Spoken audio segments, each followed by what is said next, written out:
एक प्रतिभाशाली व्यक्ति का पुनर्जन्म। निर्माता विध्वंसक। अध्याय 2360-2374। सैम ने पूरी लड़ाई के दौरान काले कंकाल पर अपनी नजर बनाए रखी। उन्होंने ऊर्जा दृष्टि के माध्यम से इसकी जांच की। लड़ाई घंटों तक चलती रही, इससे पहले कि उन्हें कंकाल के केंद्र के बीच में लाल रंग का गोला दिखाई देता। एक बार जब वह आया तो उन्होंने निर्देश दिए, दोस्तों अब आपका धैर्य जवाब देने वाला है, मेरे नेतृत्व का अनुसरण करें और व्यस्त रहें। सैम ने अपना लाइट फ्यूजन सक्रिय कर दिया। जब लोग कंकाल से लड़ रहे थे और उसे व्यस्त रख रहे थे, तब उसने खुद को प्रकाश की किरण में बदल लिया और कोर की ओर बढ़ गया। उसने कंकाल में ठीक उसी जगह छेद कर दिया जहां लाल गोला था। कंकाल वहीं जम गया। टीम के बाकी सदस्यों ने तुरंत हमला करके उसे पूरी तरह नष्ट कर दिया। कंकाल टुकड़ों में बिखर गया। प्रतिभागियों ने फिर भी आराम नहीं किया। वे सतर्क हैं और अपनी सुरक्षा में कोई कमी नहीं आने देना चाहते। उन्हें लगा कि कंकाल फिर से इकट्ठा हो जाएगा, लेकिन उन्हें आश्चर्य हुआ कि ऐसा नहीं हुआ। कंकाल अब काली हड्डियों के एक बंडल से ज्यादा कुछ नहीं है। हर कोई हैरान है, ये कैसे हो गया? हरी ने जोर से आश्चर्य व्यक्त किया। कौवा और रश्मा ने उस सवाल पर सिर्फ कंधे उचका दिए। इस बीच सैम ने हड्डियां एकत्र की और समूह को संबोधित किया। ठीक है, मुझे सारी जानकारी मिल गई है। अब से हम एक बहुत अधिक व्यवस्थित और कुशल योजना का पालन करने जा रहे हैं। सबसे पहले मैं एक विशेष संरचना स्थापित करने जा रहा हूँ। एक स्थिर संरचना जिसे संचालित करने के लिए कई लोगों की आवश्यकता नहीं है। दूसरे शब्दों में एक वास्तविक गठन। मैं इसके संचालन की निगरानी का प्रभारी रहूंगा। ये गठन हमारा युद्ध क्षेत्र होगा। रश्मा हमारा चारा होगी और जरूरत पड़ने पर हरी उसका समर्थन करेगा। अब से आप में से कोई भी ड्रिक और उसके अनुयायियों से बात नहीं करेगा। हम सब इसमें एक साथ हैं और मैं आप सभी को बाहर निकालने की पूरी कोशिश करूंगा, बशर्ते आप मेरे सभी निर्देशों का पालन करें। इसमें उन मूर्खों से बात न करने की बात भी शामिल है। सैम ने रुककर इन लोगों को फॉर्मेशन डिस्क दी। एक इसका प्रयोग करें। यह एक छिपाव संरचना है। इसके हल्के उपचार प्रभाव भी हैं। इसे सक्रिय करें और ठीक होने के लिए इसी क्षेत्र में बैठ जाएं। मैं चाहता हूं कि आप सभी यथासंभव सर्वश्रेष्ठ स्थिति में रहें। आपके पास 3 घंटे हैं। मुझे बाहर जाकर कुछ तैयारियां करनी है। अगर आपको किसी चीज की जरूरत है या कोई सवाल है तो मेरे जाने के दौरान क्रो से पूछें। वह मुझसे संपर्क कर सकता है। जब तक ये बहुत अधिक कष्टकारी ना हो और आपकी आक्रमण शक्ति को बढ़ा दे, मैं आपको समायोजित करने का प्रयास करूंगा। आखिरी लेकिन सबसे महत्वपूर्ण बात, किसी भी हालत में इस जगह को मत छोड़ो। मैंने जो सीमाएं तय की हैं उनके भीतर रहो और तुम्हें कोई भी जानलेवा समस्या नहीं होगी। बेशक ऐसा मत करो। जब तक मैं वापस ना आ जाऊं तब तक संरचनाओं को निष्क्रिय कर दो। ढेर सारे निर्देश देकर सैम बाहर चला गया। उसी समय यहाँ से कुछ ही दूरी पर कोई व्यक्ति एक अलग गुप्त संरचना में निरीक्षण कर रहा है। वे सैम और अन्य छात्रों की चर्चा को सुनने में असमर्थ हैं, लेकिन वे पूरी लड़ाई को देखने में सफल रहे। उन्होंने वह अंतिम चाल भी देखी जब टीम ने ब्लैक स्केलेटन को नीचे गिराया। जब उसने सैम को गायब होते देखा तो वह भी वहां से चला गया और 10 मिनट बाद अपने मूल ठिकाने पर वापस चला गया। तो उन्होंने कंकाल को बुरी तरह पीटा और आखिरकार वह टूट गया।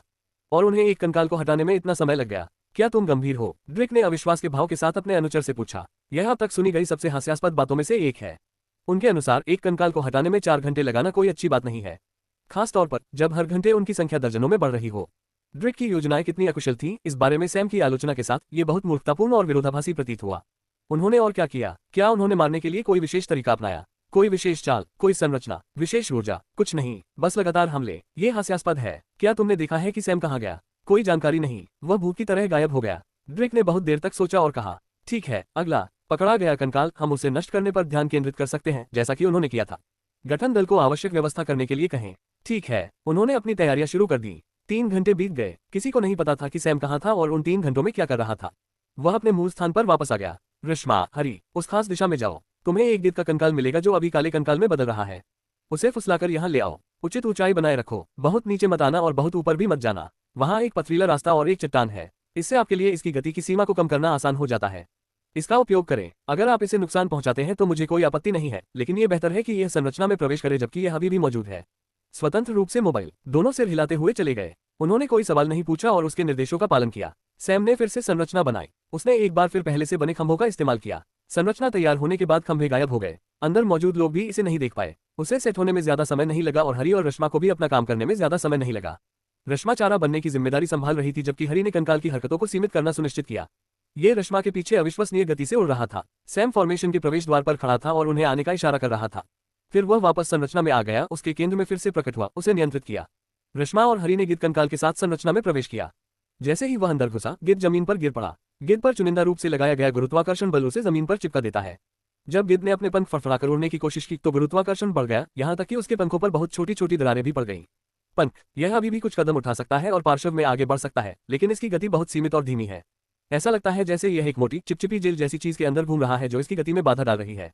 टीम ने हमले शुरू कर दिए। उसी समय उन्होंने आसपास से मृत्यु ऊर्जा के एक बड़े प्रवाह को महसूस किया जो काले कंकाल में इंजेक्ट किया गया था। इसने अनिवार्य रूप से कंकाल की रिकवरी दर को 100 गुना बढ़ा दिया। ये सैम द्वारा लगाए गए ट्रिंकेट की तुलना में बहुत तेज है। छात्रों ने अजीब तरह से विरोध नहीं किया और सैम को जारी रखने दिया। रिकवरी प्रक्रिया तेज है, विनाश भी तेज है, इसलिए कंकाल अपनी चरम अवस्था में बहुत तेजी से पहुंच गया। जब यह उस अवस्था में पहुंचा तो सैम ने कोर को नष्ट करते हुए अंतिम प्रहार किया। इस बार गिद्ध का कंकाल काफी हद तक बरकरार था, केवल वह कोर नष्ट हो गया था जो बाकी सभी को दिखाई नहीं देता था। हड्डियों की चमक खत्म हो गई थी। सैम ने अपने हाथ की एक लहर से उसे बचा लिया। कंकाल को दूर ले जाओ। छात्र इस बात से आश्चर्यचकित है कि उन्होंने कितनी तेजी से यह कंकाल तैयार कर लिया। यह पिछले वाले की तुलना में बहुत तेज है। उन्होंने इस संरचना पर हमला करते हुए मुश्किल से 40 मिनट से ज्यादा समय अंदर बिताया। उन्हें अपनी ज्यादा ऊर्जा खर्च करने की जरूरत नहीं पड़ी। उन्हें यह भी एहसास हुआ कि इस संरचना ने उन्हें बहुत ज्यादा ऊर्जा प्रदान की, जिससे उन्हें ठीक होने में मदद मिली। वे तुरंत ध्यान में बैठ गए और आराम करने लगे। रश्मा और हरी ने भी ऐसा ही किया, जबकि सैम ने अगला लक्ष्य तय किया। उन्होंने सोचा कि सैम सबसे नजदीकी कंकाल को पकड़ेगा। हालांकि उसने सूची में से एक और कंकाल चुन लिया। अभी नष्ट किए गए 3 कंकाल हैं, जिसमें रश्मा द्वारा खुद नष्ट किया गया पहला कंकाल भी शामिल है। वे तीनों अलग अलग प्रकार के हैं। सैम ने चौथे प्रकार के कंकाल को चुना, भले ही वह अपेक्षाकृत दूर था। उन्होंने एक और कंकाल को फुसलाया और उसे उसी संरचना में फंसा दिया। सैम ने संरचना का फोकस थोड़ा बदल दिया। उसने अभी भी आंदोलन में बाधा डालने पर ध्यान केंद्रित किया, लेकिन बिजली के हमलों को भी कम कर दिया। इसके बजाय पृथ्वी तत्व का उपयोग करके स्पाइक्स को खींचा जो इसके लिए बाधा डालते थे। आंदोलनों को एक अलग तरीके से, क्योंकि यह एक स्व का कंकाल था। यह ज्यादातर जमीन पर ही चलता था और जमीन से जुड़े हमलों के साथ चलता था। सैम ने बार बार इसकी हरकतों को बाधित किया, जिससे ये कठोर पिटाई के लिए उपयुक्त लक्ष्य बन गया। जबकि सैम की टीम बहुत अच्छी तरह से आगे बढ़ रही है, रिक अपने दृष्टिकोण में खो गया है। उसे नहीं पता कि क्या करना है। उसने पहले के बाद 2 और काले कंकालों को पकड़ लिया। किसी कारण से कंकालों को लुभाना आसान था और वे कंकाल को थोड़ा तोड़ने, उसे नियंत्रित करने और फिर उसे अलग करने से पहले उसे ठीक करने के लिए गठन में कुछ संशोधन करने में कामयाब रहे। हालांकि उनकी टीम को बहुत बुरी तरह से पीटा गया था और अधिकांश मैन पावर ठीक होने में है। साथ ही उसने ये भी देखा कि उसके ठिकाने के आसपास और भी कंकाल दिखाई दे रहे हैं। एक पल के लिए उसे छिपने की जगह पर संदेह हुआ, लेकिन जब जांच की गई तो उन्हें कोई असामान्यता नजर नहीं आई। इससे वह और भी अधिक भयभीत हो गया। उसके सभी प्रयास उसे खतरनाक रूप से मौत की ओर ले जाने के करीब थे। गतिरोध। ड्रिक अभी भी सैम पर नजर रखे हुए था। उसे बस इतना पता चला कि रश्मा और हरी कंकाल प्राणियों का नेतृत्व कर रहे हैं। हालांकि सैम द्वारा बनाए गए गुप्त गठन ने उन्हें अदृश्य बना दिया। ड्रिक टीम के सदस्य हमेशा रास्ता भूल जाते थे और वे अपने पीछा में आक्रामक होने की हिम्मत नहीं करते थे। वे खुद को सीधे उजागर करने से बेहतर जानते थे। हालांकि ड्रिक ने उन्हें और अधिक जानकारी प्राप्त करने के लिए दबाव डालना जारी रखा। लेकिन जब उनकी टीम ने थोड़ा और आक्रामक होने की कोशिश की, तब भी वे सैम और उनकी टीम का पता लगाने में असमर्थ रहे।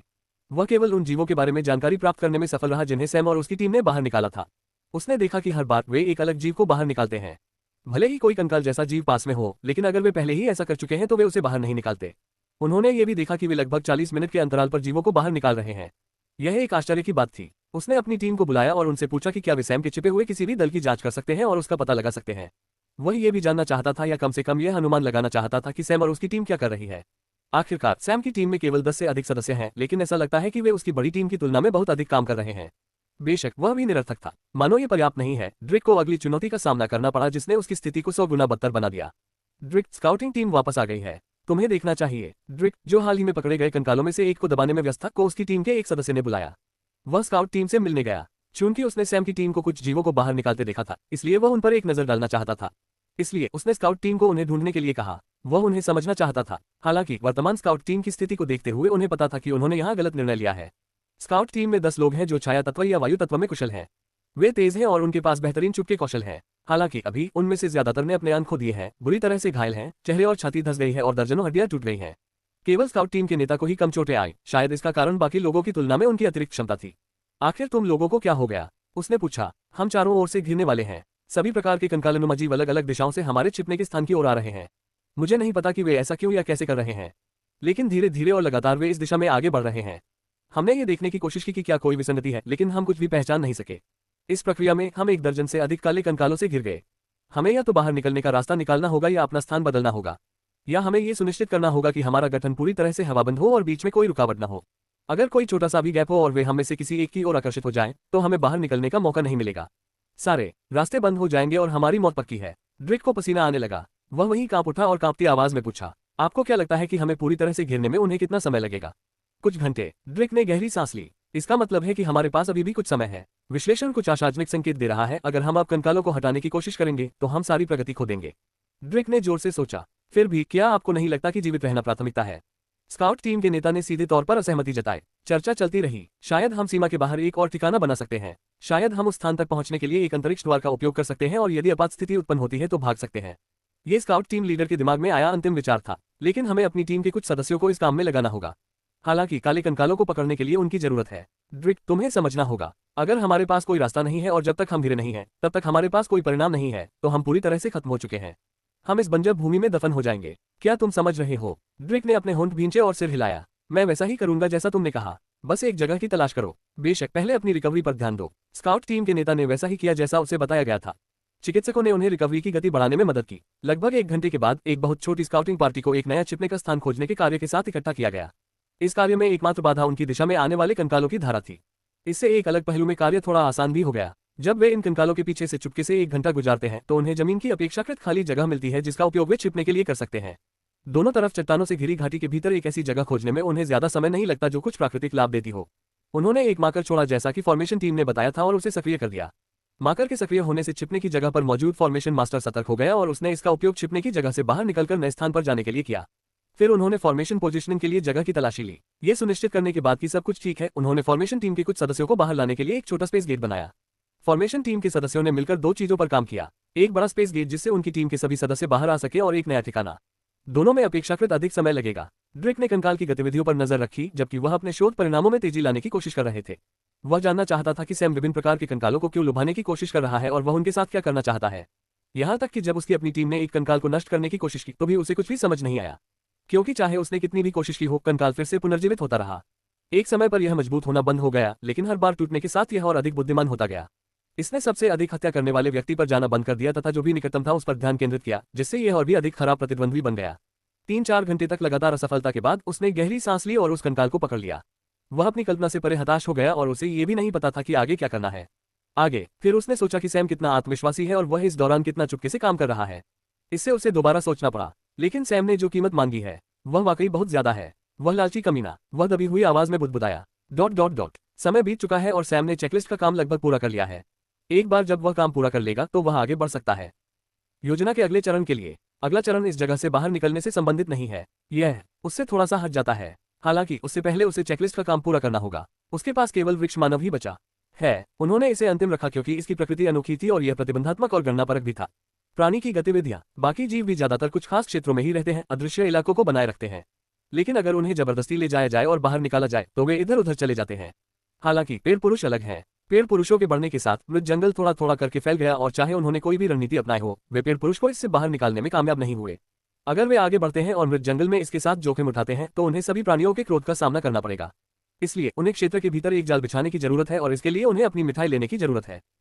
प्राप्त करने के लिए समय, उन्हें टीम को वहां स्थानांतरित करना पड़ा। इस प्रक्रिया में ड्रिक की टीम के स्काउट्स ने उन्हें मृत जंगल के पास चलते और स्थापित होते देखा। उसी समय ड्रिक की टीम के किसी व्यक्ति ने यह पता लगाने के लिए 2 से अधिक मस्तिष्क कोशिकाओं का उपयोग किया। ड्रिक, मुझे लगता है कि सैम ने पूरे पॉकेट आयाम के मूल को पहचान लिया होगा। हमारे स्काउट से सारी जानकारी एकत्र करने के बाद मैं पॉकेट आयाम में मौजूद हर संभावित प्राणी को सूचीबद्ध करने में कामयाब रहा और उनका मिलान सैम की टीम के प्राणियों से किया। बाहर निकाल लिया गया। वे सब कुछ बाहर निकालने में कामयाब हो गए। अब केवल पेड़ आदमी ही बचा है और मैंने जो सुना है उसके अनुसार वे अमृत जंगल में चले गए हैं। ये पैटर्न शायद बहुत ज्यादा न लगे, लेकिन मुझे यकीन है कि यहाँ कुछ तो है। क्या आपको लगता है कि इन सभी जीवों को पकड़ना ही यहाँ से निकलने का रास्ता है? ड्रिक के दिमाग में एक यूरेका क्षण आया। बस यही बात है। भले ही वे शुरुआत में एक कंकाल को नष्ट करने में कामयाब रहे हो, लेकिन ये सब रश्मा की वजह से है और मुझे यकीन है कि यह एक संयोग है। इतने कम समय में इसके विनाश के पीछे का कारण पता लगाना लगभग असंभव है, और वे एक प्राणी को पकड़ने से पहले दूसरे पर जाने में केवल 40 मिनट से 1 घंटे का समय ले रहे हैं। कोई रास्ता नहीं है वे इसे इतनी आसानी से नष्ट कर सकते हैं। शायद वे सचमुच उन सभी को पकड़ रहे हैं। यही कुंडी हो सकती है, ड्रिक ने जोर से कहा और तुरंत उन जीवों की सूची बनानी शुरू कर दी जिन्हें उन्होंने अब तक पकड़ा था। ये तथ्य कि उसने सैम की टीम की नकल करने की कोशिश की और अंततः उन्हीं जीवों में से कुछ को पकड़ लिया अब उतना बुरा नहीं लगता। वे सूची के लगभग आधे भाग पर पहुंच चुके हैं और अब वे सूची के शेष भाग पर अपना ध्यान केंद्रित कर सकते हैं। उनका मानना था कि शायद यहीं से कोई रास्ता निकलेगा। बेशक उन्होंने कुछ और भी समझा। हमारी स्काउट टीम को सैम की टीम के साथ रहने दें। चूंकि उन्हें मृत जंगल के किनारे पर दुकान स्थापित करते हुए देखा गया था, इसलिए वे अभी भी वहां रहेंगे। आपके पास जितने भी प्रकार के ट्रिंकेट उपलब्ध हैं उनका उपयोग करें। ऊर्जा कंपन और उतार चढ़ाव पर ध्यान केंद्रित करें। इसके अलावा स्थानिक उतार चढ़ाव भी। सैम का छिपाव हमारे छिपाव से बेहतर हो सकता है, लेकिन जब कोई छिपाव संरचना से बाहर आता है तो वे निश्चित रूप से कुछ उतार चढ़ाव प्रकट करेंगे। उन्हें पहचानने की यही हमारी कुंजी है। उनसे कहो कि वे उन पर नजर रखें और उन्हें पहचान लें। मैं नेक्रोमेंसर से बात करके एक ट्रैकिंग विधि का पता लगाऊंगा जिससे हमें हर समय उनका स्थान पता चल सके। ड्रिक ने ये आदेश पारित किए और नेक्रोमेंसरों से मिलने के लिए निकल पड़ा। नेक्रोमेंसरों में से एक जो आत्मा के जादू में माहिर है और शापों में भी कुछ विशेषज्ञता रखता है, उसके पास इसे हासिल करने का एक तरीका था, लेकिन ये जोखिम भरा होगा। सैम की धारणा के अनुसार वह इसे खोजने में सक्षम होगा। ऐसा कोई तरीका नहीं है जिससे हम हरी या रश्मा को टैग कर सके। वे लोग बहुत मजबूत हैं। यही बात नेक्रोमेंसर ने कही थी। ड्रिक ने एक पल सोचा और अगले संभावित विकल्प के साथ जाने का फैसला किया। बस मुझे तरीका बता दो, मैं इसे ऐसा बना दूंगा कि हम सैम की टीम पर नजर रख सके। उन्होंने वे निर्देश दिए और स्काउट टीम के रवाना होने से पहले ही उनकी ओर दौड़ पड़े। हरी के साथियों और कौवे को चिन्हित करें। वे हमारे लक्ष्य हैं, उन पर नजर रखें। स्पेस नोड मार्कर का उपयोग करें और इसे अपने पास रखें। मैं लक्ष्य पर ट्रैकिंग गन संलग्न करने के लिए ट्रिंकेट भेजूंगा। स्काउट टीम ने निर्देश लिए और वहां से चली गई। इस बीच सैम और उनकी टीम ने मृत जंगल के किनारे पर संरचना स्थापित की। रश्मा ने पेड़ के आदमी को जंगल के किनारे पर फुसलाया। हालांकि उक्त प्राणी जंगल के क्षेत्र से बाहर नहीं आया और संरचना में प्रवेश नहीं किया, इसलिए सैम को थोड़ा सुधार करना पड़ा। जब रश्मा उस मरे हुए प्राणी को बुरी तरह पीट रही थी, तब सैम छिपे हुए ढांचे से बाहर आया और अधिक ऊंचाई पर फिर से प्रकट हुआ। उसने जंगल के किनारे विभिन्न स्थानों पर ढांचे के खंभे फेंकना शुरू कर दिया। सीधे शब्दों में कहें तो उन्होंने उस जंगल का एक टुकड़ा काट लिया और उसे संरचना में मिला दिया। तारांकन बम। रश्मा ने उस पेड़ के आदमी को मुक्का मारकर गिरा दिया जो जमीन पर गिरने ही वाला था। हालांकि संरचना की बाधा के कारण उसका प्रक्षेप पथ बाधित हो गया और वह किनारे पर ही अटक गया। इसके साथ ही कई मृत पेड़ भी फंस गए थे और उन्हें लगा कि उनका शेष जंगल से संपर्क टूट रहा है। वे भी पेड़ मानव में बदल गए और बाएं दाएं हमला करना शुरू कर दिया। ये वास्तव में टीम के सदस्यों के लिए एक बहुत बड़ी चुनौती है। आखिरकार ये सभी जीव कम से कम बैंगनी स्तर पर हैं और उनमें से कम 3 काले स्तर पर हैं। पेड़ के आदमी बहुत अधिक बहुमुखी हैं और उनके पास अन्य मरे हुए जीवों की तुलना में अधिक चालें हैं। वे दबाव महसूस करने से पहले उन्हें कुछ मिनटों तक ही रोक पाए। उनके लिए सौभाग्य की बात यह रही कि सैम ने फॉर्मेशन के अटैक मोड को सक्रिय कर दिया।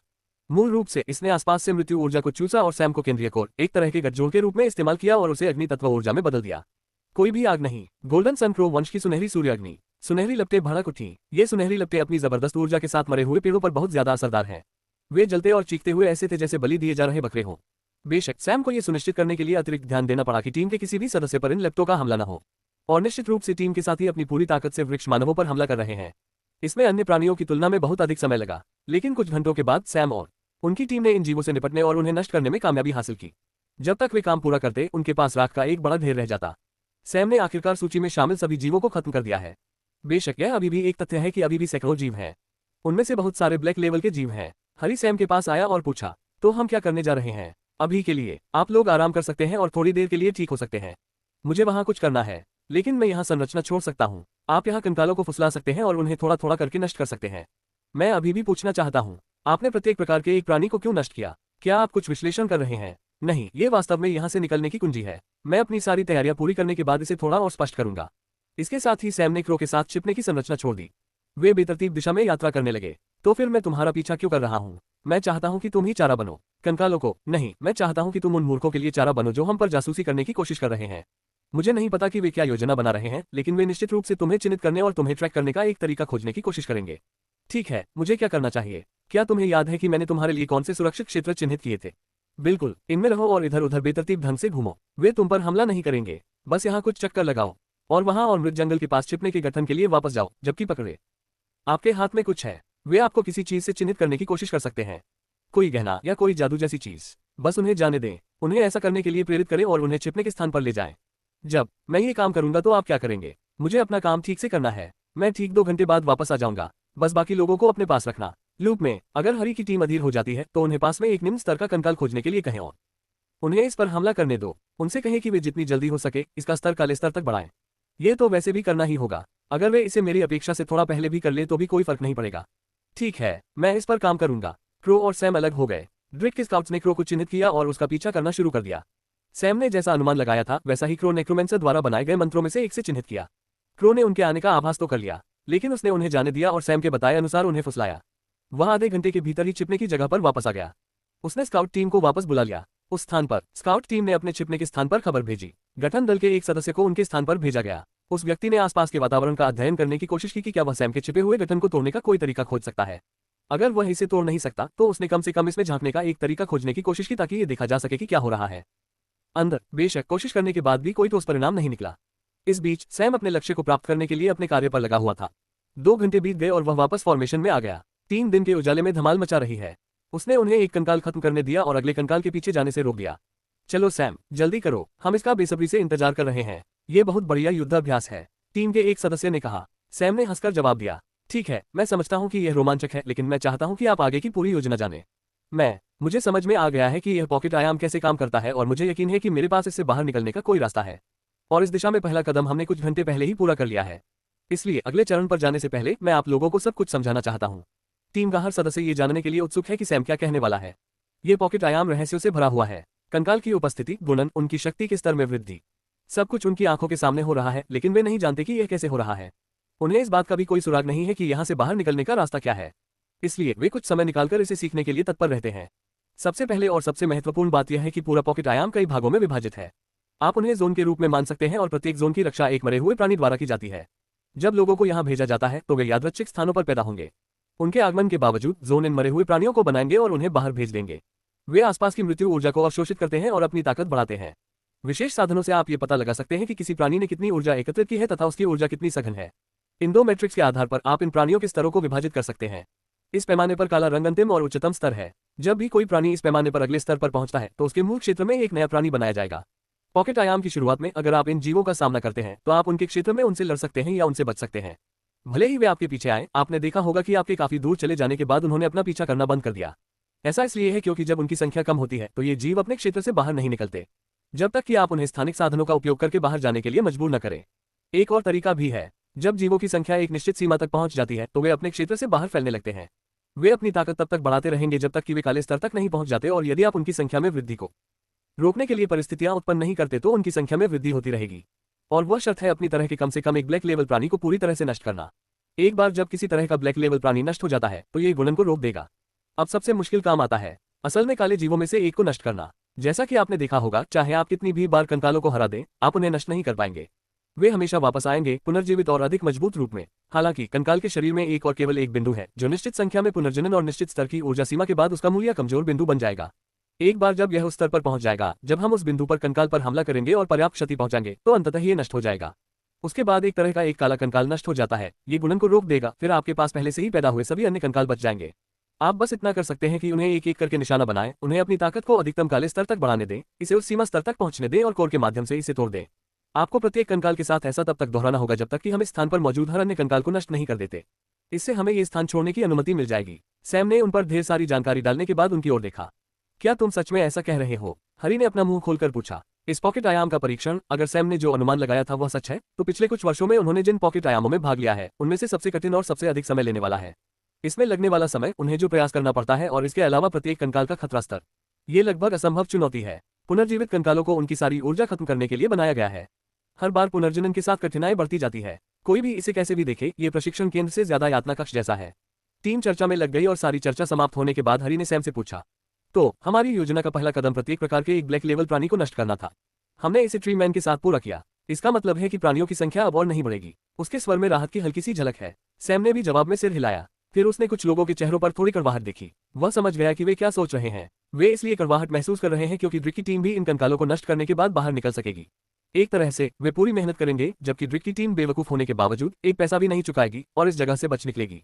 बात का स्वाद और भी घिनौना है जब वे उस कीमत के बारे में सोचते हैं जो उन्होंने चुकाई है। यह अत्यधिक से भी अधिक है। तो फिर दूसरा कदम क्या है? तुम उसे पूरा करने के लिए निकले थे, हरी ने पूछा। खैर, इसका उद्देश्य ये सुनिश्चित करना है कि जिन ग्राहकों ने किराया नहीं चुकाया है वे यात्रा पर न चल सके। सभी ने उसकी ओर आश्चर्य से देखा और फिर उन्हें एहसास हुआ। तुमने क्या किया? हरी ने पूछा, लेकिन सैम ने कोई जवाब नहीं दिया। हम अपना काम शुरू कर सकते हैं। इन कंकालों को नष्ट करने में बहुत समय लगेगा। यहाँ तक कि विस्तृत संरचनाओं और शिलालेखों के साथ भी यह एक लंबा काम होने वाला है। अगर परिस्थितियां अनुकूल हो तो हम 30 मिनट में एक कंकाल को नष्ट कर सकते हैं, लेकिन हम एक काले कंकाल के लिए 40 मिनट से अधिक नहीं खर्च करेंगे। समस्या यह है कि हमें इनमें से बहुत से कंकालों की ताकत बढ़ाने की जरूरत है, जिसमें बहुत समय लगेगा। इन सब बातों को देखते हुए इसमें कई दिन लगेंगे, इसलिए मुझे उम्मीद है कि आप लोग इसके लिए तैयार हैं। ये कहने के बाद सैम अपने गुप्त गठन में कूद गया और इसे संचालित करना शुरू कर दिया। ऐसा करते समय उसने एक टोकन भी कुचल दिया जो उसने घूमते समय और तैयारी करते समय बनाया था। जो लोग छिपे हुए ढांचे के स्थान का निरीक्षण कर रहे हैं उन्होंने उतार चढ़ाव में परिवर्तन देखा। कौवा भी अंदर है। हरी और रश्मा अपने अगले कंकाल से बाहर निकलने के लिए लालच में चले गए। उनकी प्रक्रिया में कोई परिवर्तन नहीं हुआ, ये बिल्कुल वैसा ही रहा। शायद वे ड्रिक की टीम को भ्रमित करना चाहते थे। हरी और रश्मा पहले की तरह ही कंकालों को लुभाने पर सहमत हुए। तो ड्रिक की स्काउट टीम की सारी ट्रैकिंग और तैयारी बेकार चली गई। इस बीच स्काउट को यह नहीं पता कि जिस क्षण सैम ने टोकन तोड़ा, उनके छिपने की जगह की स्थिति उलट गई। ड्रिक जो पहले के सभी टुकड़ों को सही क्रम में रखने की कोशिश में व्यस्त था, अचानक उसे लगा कि उसके आसपास ऊर्जा वितरण में कुछ गड़बड़ है। उसने छिपने की जगह के छिपे हुए ढांचे और अन्य रक्षात्मक संरचनाओं की भी जांच की। चाहे उसने कितनी भी बार जांच की हो, अपनी सीमित विशेषज्ञता के साथ उसे कुछ भी नहीं मिला। हालांकि वह महसूस कर सकता है कि ऊर्जा प्रवाह में कुछ गड़बड़ है। उन्होंने फॉर्मेशन टीम से संपर्क किया। उनमें से एक सदस्य गुस्से में उनके पास आया और उन पर चिल्लाने लगा, हम यहाँ मुश्किल में हैं ड्रिक। गठन टीम के सदस्यों पर बहुत ज्यादा दबाव है। हम या तो लगातार रिकवरी या ऊर्जा की अधिकता की स्थिति में हैं। तनाव के कारण हमारा दिमाग टूटने की कगार पर है। क्या आप हमें कॉल करना और अपनी सनक और जरूरत के हिसाब से बेतरतीब काम सौंपना बंद कर सकते हैं? क्या आप जानते हैं कि आप क्या सोचते हैं? ड्रिक ने अपने होठों को दबाया और कहा, छिपने की संरचना, मुझे लगता है कि इसमें कुछ गड़बड़ है। फॉर्मेशन टीम का सदस्य रुका और तुरंत फॉर्मेशन से जुड़ गया। भौहें सिकोड़ते हुए कहा, सभी नोड्स काम कर रहे हैं और छिपाव ठीक से काम कर रहा होगा। वास्तव में ऐसा है। प्रवाह में थोड़ी सी गड़बड़ी है, लेकिन ये बहुत बड़ी बात नहीं लगती। ये पर्यावरणीय ऊर्जा में बदलाव के कारण होने वाली गड़बड़ी हो सकती है। पॉकेट आयाम का ऊर्जा स्तर बढ़ रहा है, इसलिए हो सकता है कि इसके कारण तारांकन बूम। वह अपनी अटकलें पूरी भी नहीं कर पाया था कि अचानक किसी चीज ने संरचना को टक्कर मार दी। धमाके की आवाज से सभी लोग अपनी सुरक्षा से बाहर आ गए। संरचना टूट गई और उसी समय गायब हो गया। तारांकन बूम बूम गड़गड़ाहट। वे विस्फोटकों की आवाजें और चट्टानों के इधर उधर उड़ने की आवाजें सुन सकते थे। हर प्रहार का असर उनके सिर में गूंज रहा था। जल्द ही उन्होंने इसे देख लिया। छिपने की व्यवस्था खत्म हो गई है। सभी रक्षात्मक उपाय खत्म हो गए हैं। काले कंकालों ने उन्हें घेर लिया और उन्होंने उनमें से और भी लोगों को अपनी ओर बढ़ते देखा। प्रतिध्वनि इतनी तेज थी कि भले ही संरचना नष्ट नहीं हुई, लेकिन झटके से छिपने की जगह की दीवारें हिल गईं। ड्रिक बाहर आया और उसने दृश्य देखा। सदमे में बिना किसी की सूचना के सभी लोग एकत्रित हो गए। दर्जनों काले कंकाल। इन सबका एकमात्र उद्देश्य ठिकाने को नष्ट करना है। हमें भागना होगा, हम यहाँ नहीं रह सकते, उनमें से एक ने जोर से चिल्लाकर कहा। ड्रिक ने उन्हें शांत करने की कोशिश की, लेकिन इससे पहले कि वह अपनी आवाज उठा पाता, तारांकन बम। पहला अवरोध टूट गया और कंकाल आगे बढ़ गए। वह जानता था कि वे टिक नहीं पाएंगे। सौभाग्य से स्पेस गेट तैयार है। स्पेस गेट पर जाओ, सभी लोग जल्दी करो। ड्रिक की बात पूरी होने से पहले ही टीम ने अंतरिक्ष द्वार की ओर दौड़ना शुरू कर दिया। जो लोग स्पेस गेट के नजदीक हैं, जिन्हें इसकी निगरानी करनी है, वे सबसे पहले इसका इस्तेमाल करके निकल गए। हर कोई इस तरह भागा मानो स्पेस किसी भी समय बंद हो जाएगा। ड्रिक, जो इस दृश्य को देखकर स्तब्ध था, वास्तव में उसमें प्रवेश करने वाले अंतिम कुछ लोगों में से एक था। जब तक वह अंतरिक्ष द्वार में प्रवेश करता, तब तक अवरोध टूट गए और काले कंकालों ने बेकाबू होकर भागना शुरू कर दिया। टीम के कुछ सदस्य उनके शिकार बन गए और तुरंत मारे गए। उस घबराहट की स्थिति में वे ज्यादा संघर्ष भी नहीं कर पाए। घाटी में जहां स्पेस गेट का दूसरा छोर स्थित था, ड्रिक की टीम के सभी सदस्य एक एक करके दिखाई दिए। वे सभी इस बात पर विचार कर रहे थे कि उन्हें इस जगह को छोड़ देना चाहिए या वहीं रहना चाहिए। कुछ लोगों ने यह भी सोचा कि स्पेस गेट को नष्ट कर दिया जाए ताकि यह सुनिश्चित हो सके कि काले कंकाल इससे बाहर न आए। बेशक वे ऐसा खुलेआम नहीं कर सकते। उस घबराहट भरी स्थिति में भी वे यह नहीं भूले कि बाहर बड़े बुजुर्ग और दीन उन पर नजर रख रहे हैं। वे इस क्षणिक आवेग के लिए अपने भविष्य का बलिदान नहीं कर सकते। हालांकि उनके आशावाद की सराहना करनी चाहिए। वे अभी भी अपने विश्वास पर इतने दृढ़ हैं कि उनका भविष्य इस जेब आयाम से परे है। जब ड्रिक अंततः पहुंचा तो सभी लोग उसे आश्चर्य से देखने लगे। वे उम्मीद कर रहे हैं कि उसके पास स्पष्टीकरण के साथ साथ आगे क्या करना है, इस बारे में योजना भी होगी। ड्रिक निराश महसूस कर रहा था। हालांकि वह अपनी प्राथमिकताएं जानता था। उसने 5 मिनट के बफर पीरियड के बाद तुरंत स्पेस गेट बंद कर दिया। नहीं, कुछ लोग अभी भी वहां हैं। दूसरे पकड़े गए कंकाल की निगरानी करने वाली टीम वहां नहीं पहुंच पाए। छात्रों में से एक ने जोर से कहा, लेकिन उनकी आवाज नम्र और अनिश्चित थी, जैसे कि वह इसे इंगित करने के लिए अनिच्छुक हो। ड्रिक ने होंठ सिकुड़े और अपने कार्यों के माध्यम से अपना निर्णय दिखाया। उसने निर्णायक रूप से अंतरिक्ष द्वार को बंद कर दिया। सभी लोग बिना कुछ बोले चुप रहे। एक त्वरित गिनती से उन्हें पता चल गया कि उनके 10 लोग मारे गए हैं। उनका ठिकाना खत्म हो गया है। उनके पकड़े गए कंकाल गायब हो गए हैं। गठन दल को अपने शोध परिणामों पर भरोसा नहीं है। तकनीकी रूप से वे फिर से शुरुआती स्थिति में आ गए हैं। मानो ये पर्याप्त नहीं है। इससे पहले कि वे अपनी चिंताओं और विचारों को व्यक्त कर पाते, एक बार फिर से गड़बड़ शुरू हो गई। वे सभी एक खास दिशा में मुड़ गए। एक चट्टान थोड़ी हिलने लगी। अचानक एक छेद दिखाई दिया, जिसके माध्यम से 1 टन मलबा घाटी में बरसा और उसके बाद एक सांप का कंकाल बाहर निकल आया। सटीक रूप से कहें तो यह एक काले सांप का कंकाल है। वह टीम की ओर दौड़ा, खास तौर पर ड्रिक पर। जैसे ही सांप उनकी ओर बढ़ा, टीम का ड्रिक से निर्देश लेने का कोई इरादा नहीं था। इसके बजाय वे सभी अलग अलग दिशाओं में बिखर गए। उनमें से कोई भी ड्रिक के आसपास नहीं रहना चाहता था। वे ड्रिक और कंकाल के बीच लड़ाई में संपार्श्विक क्षति के रूप में मरना नहीं चाहते थे। जहां तक एक साथ लड़ने की बात है, यह इस समय केवल एक मजाक है। वे दूर दूर तक फैल गए। कुछ लोग अपने पूर्व संबद्धता के आधार पर छोटे छोटे समूहों में चले गए, जबकि कुछ लोगों ने अकेले ही भागने की कोशिश की। चाहे वे कहीं भी गए हों, उनमें से ज्यादातर के मन में सिर्फ एक ही मंजिल थी। यह एक अलग सवाल है कि क्या वे उस मंजिल तक पहुंचने में सक्षम होंगे। ड्रिक, जिसका कंकाल पीछा कर रहा था, घाटी से बाहर निकल गया और भागने के लिए अपनी पूरी ताकत लगा दी। वह काले कंकाल से सीधे लड़ना नहीं चाहता था। वह जानता था कि यह एक हारने वाली लड़ाई है। कुछ कठिन संघर्ष के बाद वह उसके चंबुल से बाहर निकलने में कामयाब रहा। उसने एक ऐसी जगह ढूंढी जहां कोई कंकाल नजर नहीं आ रहा था और जमीन पर गिर पड़ा, सांस लेने के लिए तड़प रहा था। उसे यकीन नहीं हो रहा था कि पिछले कुछ पलों में चीजें कैसे बदल गई हैं। आधे घंटे से भी कम समय पहले वह बार बार सामने आने वाली रुकावटों के बावजूद थोड़ा आशावादी था, लेकिन अचानक वह अपने घुटनों पर आ गया। उसने इस जगह से भागने की अपनी संभावनाओं के बारे में सोचा और निराशा उसके दिल में घर कर गई। वह कल्पना भी नहीं कर पा रहा था कि वह यहाँ कुछ और घंटे कैसे जीवित रह पाएगा। बाहर निकलने का रास्ता तो दूर की बात है। तभी उसके दिमाग में एक विचार आया, नाम जैसा कुछ, सैम। चाहे वह इसे कैसे भी देखे, सैम ही उसके लिए एकमात्र रास्ता है।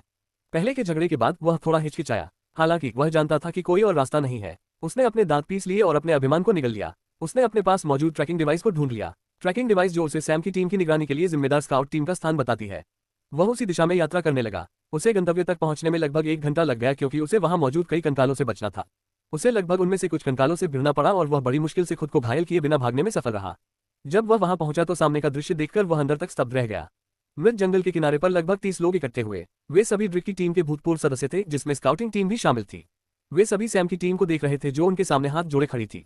सैम की टीम की अभिव्यक्ति की शैली बहुत व्यापक थी। कौवा उत्साहित है, रश्मा ऊब चुकी है, हरी खुश है, जबकि हरी की पार्टी ज्यादातर संतुष्ट है। दूसरी ओर सैम के चेहरे पर कोई भाव नहीं था। जैसे ही वह वहां पहुंचा, उसकी नजर ड्रिक पर गई। ड्रिक की पूर्व टीम ने भी उसकी ओर देखा। उसे उम्मीद थी कि वे शर्म से उसकी नजरों से बच जाएंगे, लेकिन उसे आश्चर्य हुआ कि उनमें से कुछ ने तुरंत ही ड्रिक को देख लिया। उसके पास दौड़ा, जल्दी आओ, तुम्हें उससे बात करनी चाहिए। वह आदमी पागल हो गया है। यही उनकी बकवास का सार था। ड्रिक, जो कुछ समय पहले ही अपनी टीम द्वारा त्यागा हुआ महसूस कर रहा था, अचानक से उलझन में पड़ गया और उलझन में पड़ गया। उसे उम्मीद नहीं थी कि वे इतने मोटे चमड़े वाले होंगे, लेकिन जब उसने सैम की मांगें सुनी तो उसे समझ में आ गया कि क्यों। आपको उनसे एक सोल कॉन्ट्रैक्ट पर हस्ताक्षर करवाना होगा, जिसमें ये लिखा होगा कि उन्हें अगले 5 दशकों में जो कुछ भी कमाया, प्राप्त किया या विरासत में मिला उसका 1/3 हिस्सा चुकाना होगा।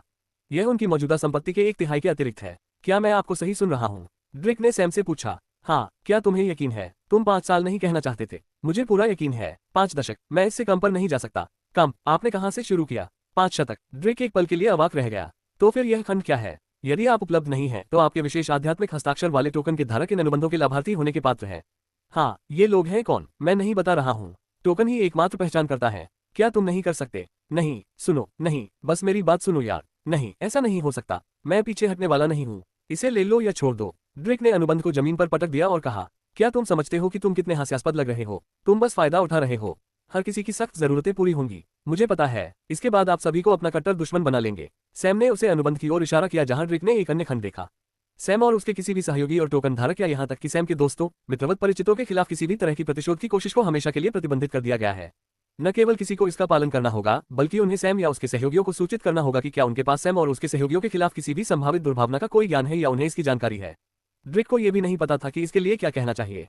तुम गंभीर हो, वह बुदबुदाया। यह आखिरी और अंतिम प्रस्ताव है जो आपको मिला है। यदि आप इसे स्वीकार नहीं करते हैं तो मैं ये सुनिश्चित करूंगा कि आप इसे स्वीकार न करें। मेरे पीछे पीछे चलकर इस जेब आकार के आयाम से बाहर आओ। अब हम एक काले कंकाल को लुभाने की कोशिश कर रहे हैं। जब तक हम इसे पूरा कर लेंगे और अगले चरण पर आगे बढ़ेंगे। आपके पास इस अनुबंध पर निर्णय लेने के लिए समय है। एक बार खिड़की पार हो जाए तो आप अपने दम पर हैं। सैम वापस अपनी टीम में चला गया, जबकि बाकी टीम ने वही किया जो उन्हें करना चाहिए था। बेशक नए लोगों के लिए एक उपहास छोड़ने से पहले नहीं। किसी कारण से वे अब उस कीमत से इतने असंतुष्ट नहीं हैं जो उन्हें चुकानी पड़ी। उन्होंने बहुत कुछ खोया है, लेकिन यह बाकी लोगों के खोने की तुलना में बहुत कम है। 5 दशक, उस समय सीमा के भीतर उनमें से बहुत से स्नातक होंगे और अकादमिक क्षेत्र छोड़ देंगे। वे देवताओं के युद्ध के मैदान में होंगे जहां वे अपनी वास्तविक संपत्ति और गौरव प्राप्त करेंगे। सैम मूल रूप से इसके साथ उनकी सभी भविष्य की उपलब्धियों पर दावा कर रहा है। ये बहुत क्रूर है, लेकिन जल्द ही उम्मीदवारों ने दबाव नहीं झेला और अनुबंध पर हस्ताक्षर कर दिए। अगर कोई पहला है तो दूसरा और तीसरा भी है। ड्रेक ने देखा कि उनकी टीम के एक के बाद एक सदस्य अनुबंध पर हस्ताक्षर कर रहे थे। बेशक अभी भी कुछ लोग हैं जो ऐसा करने से हिचकते हैं। सैम ने उनसे दोबारा भी नहीं पूछा। ड्रेक को यह तय करने में थोड़ी परेशानी हुई कि उसे इस पर हस्ताक्षर करना चाहिए या नहीं, लेकिन कुछ सोचने और सैम की ठंडी निगाहों से तंग आकर उसने फैसला कर लिया। उन्होंने अनुबंध पर हस्ताक्षर किए। मुझे आशा है कि आप जानते हैं कि आप इन अनुबंधों के साथ क्या कर रहे हैं। आप अपनी हर कार्रवाई से अपनी स्थिति को और बदतर बना रहे हैं। शुरू से ही यह अच्छा नहीं था, इसलिए आप सलाह को बचाकर रख सकते हैं। मुझे आशा है कि तुम वह सब निगल सकोगे जो तुमने अभी अभी खाया है। चिंता मत करो, मेरी भूख बहुत अच्छी है। हस्ताक्षर समाप्त होने के बाद सैम ने 7 लोगों को देखा जिन्होंने हस्ताक्षर नहीं किए थे और उनके चेहरे पर जिद्दी भाव थे। उनमें से 4 अलग अलग ओलंपियन अकादमियों से हैं और शेष 3 नॉर्थ से हैं। तुम ये जगह छोड़ सकते हो। मैं तुम्हें सलाह देता हूं कि मैं जो करने जा रहा हूं उसकी नकल करने की कोशिश मत करो। लेकिन निश्चिंत रहो, चाहे कुछ भी हो जाए तुम मेरी मदद से यहां से बाहर नहीं निकल पाओगे। मैं तुम्हें रोकूंगा, भले ही इसका मतलब तुम्हें मारना ही क्यों न हो। यदि आपको ऐसे अन्य लोग मिले जो भटक गए हों और यहां तक नहीं पहुंच पाए हों, तो उनसे भी वही बात कहें जो मैंने आपको बताई है।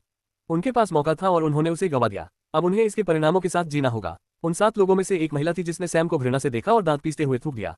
तुम्हें लगता है कि तुम जो चाहो कर सकते हो? हिम्मत हो तो मुझे मार डालो। क्या तुम जानते हो मैं कौन हूँ? हाँ, मैं जानती हूँ। हेमडाल अकादमी के डीन और ग्रैंड एल्डर की बेटी, नॉर्थ क्षेत्र के 2 सबसे प्रमुख परिवारों की वारिस भी। मैडम याग्रेट, मैं आपको जितना समझती हूँ उससे कहीं बेहतर जानती हूँ। याग्रेट स्तब्ध रह गई और फिर तुरंत होश में आए और मुंह बिचकाने लगी। तुमने अभी अभी मेरे माता पिता सहित सभी डीन की निगरानी में स्वीकार किया है कि अगर मैंने इस पॉकेट आयाम से बाहर निकलने की कोशिश की तो तुम मुझे मार डालोगे। तुम्हें लगता है तुम इससे बच सकते हो? सैम ने हंसते हुए उसे घूरकर देखा। उसे अपनी स्थिति के बारे में विस्तार से बताने की जरूरत नहीं थी। वह जानता था और वह भी जानती थी कि यह जो कुछ भी उसने कहा है उसका कोई खास महत्व नहीं होगा और यह पूरी तरह से उसके कार्यों पर निर्भर करेगा। वास्तव में वह यही करना चाहती थी। उसकी स्थिति इतनी संवेदनशील है कि वह इस तरह के बेतुके अनुबंध पर हस्ताक्षर नहीं कर सकती। ये बहुत बड़ी बात नहीं लग सकती, लेकिन अगर कोई बाहरी व्यक्ति उसकी स्थिति और शक्ति पर कब्जा कर लेता है तो ये पूरे नॉर्थ से जुड़े परिवारों और संगठनों के शक्ति संतुलन को हिलाकर रख देगा। हालांकि सैम ने बताया कि उसे पद और विशेषाधिकार विरासत में नहीं मिलेंगे, लेकिन संपत्ति और व्यवसाय ही उसके पद को महत्व देते हैं, इसलिए उसे अभी भी कुछ अधिकार मिलेंगे जो महत्वपूर्ण हो सकते हैं। यही कारण है कि ये देखने की कोशिश की गई कि कहीं उन्हें धमकाया तो नहीं जाएगा। हालांकि सैम को इसकी परवाह नहीं थी। ये सिर्फ और ज्यादा दुश्मन है, उसके पास पहले से ही बहुत सारे दुश्मन हैं और अगर वह कुछ और दुश्मन भी जोड़ लेता है तो कोई फर्क नहीं पड़ेगा। दरअसल उसे उम्मीद थी कि वह और भी दुश्मन बना सकेगा। यही वजह है कि वह पहली बार यहाँ आया था। उसने उन लोगों को देखा जिन्होंने अनुबंध पर हस्ताक्षर किए थे। उनकी संख्या उससे कहीं ज्यादा थी जितना उसने सोचा था। उन्होंने तुरंत उन्हें अलग अलग कार्य सौंप दिए। उन्होंने पास में ही एक दूसरा गठन स्थापित किया और उन्हें निम्न स्तर के कंकाल प्राणियों को वहां लुभाने के लिए कहा। यह गठन इन कंकाल प्राणियों की पुनर्जनन प्रक्रिया को तेज करने में मदद करेगा। उनका काम कंकालों की ताकत को बढ़ाना है जब तक कि वे कल स्तर तक नहीं पहुंच जाते। एक बार जब वे ऐसा कर लेंगे तो इसे मुख्य संरचना में स्थानांतरित कर दिया जाएगा, जहां सैम और उसकी मूल टीम उन्हें तब तक हराएगी जब तक वे नष्ट नहीं हो जाते। इससे प्रक्रिया में बहुत तेजी आई। जिन लोगों ने उनके साथ अनुबंध पर हस्ताक्षर नहीं किए थे वे वहां नहीं रुके। वे जानते थे कि अगर सैम उन्हें मारना चाहेगा तो ये खतरनाक होगा। वह सिर्फ एक काले कंकाल को अपने रास्ते पर ले जा सकता है और वे खत्म हो जाएंगे। इसलिए उन्होंने एक सुरक्षित दूरी बनाए रखी, सैम और उसके ऑपरेशन पर नजर रखी और बिना घायल हुए जीवित रहने की पूरी कोशिश की।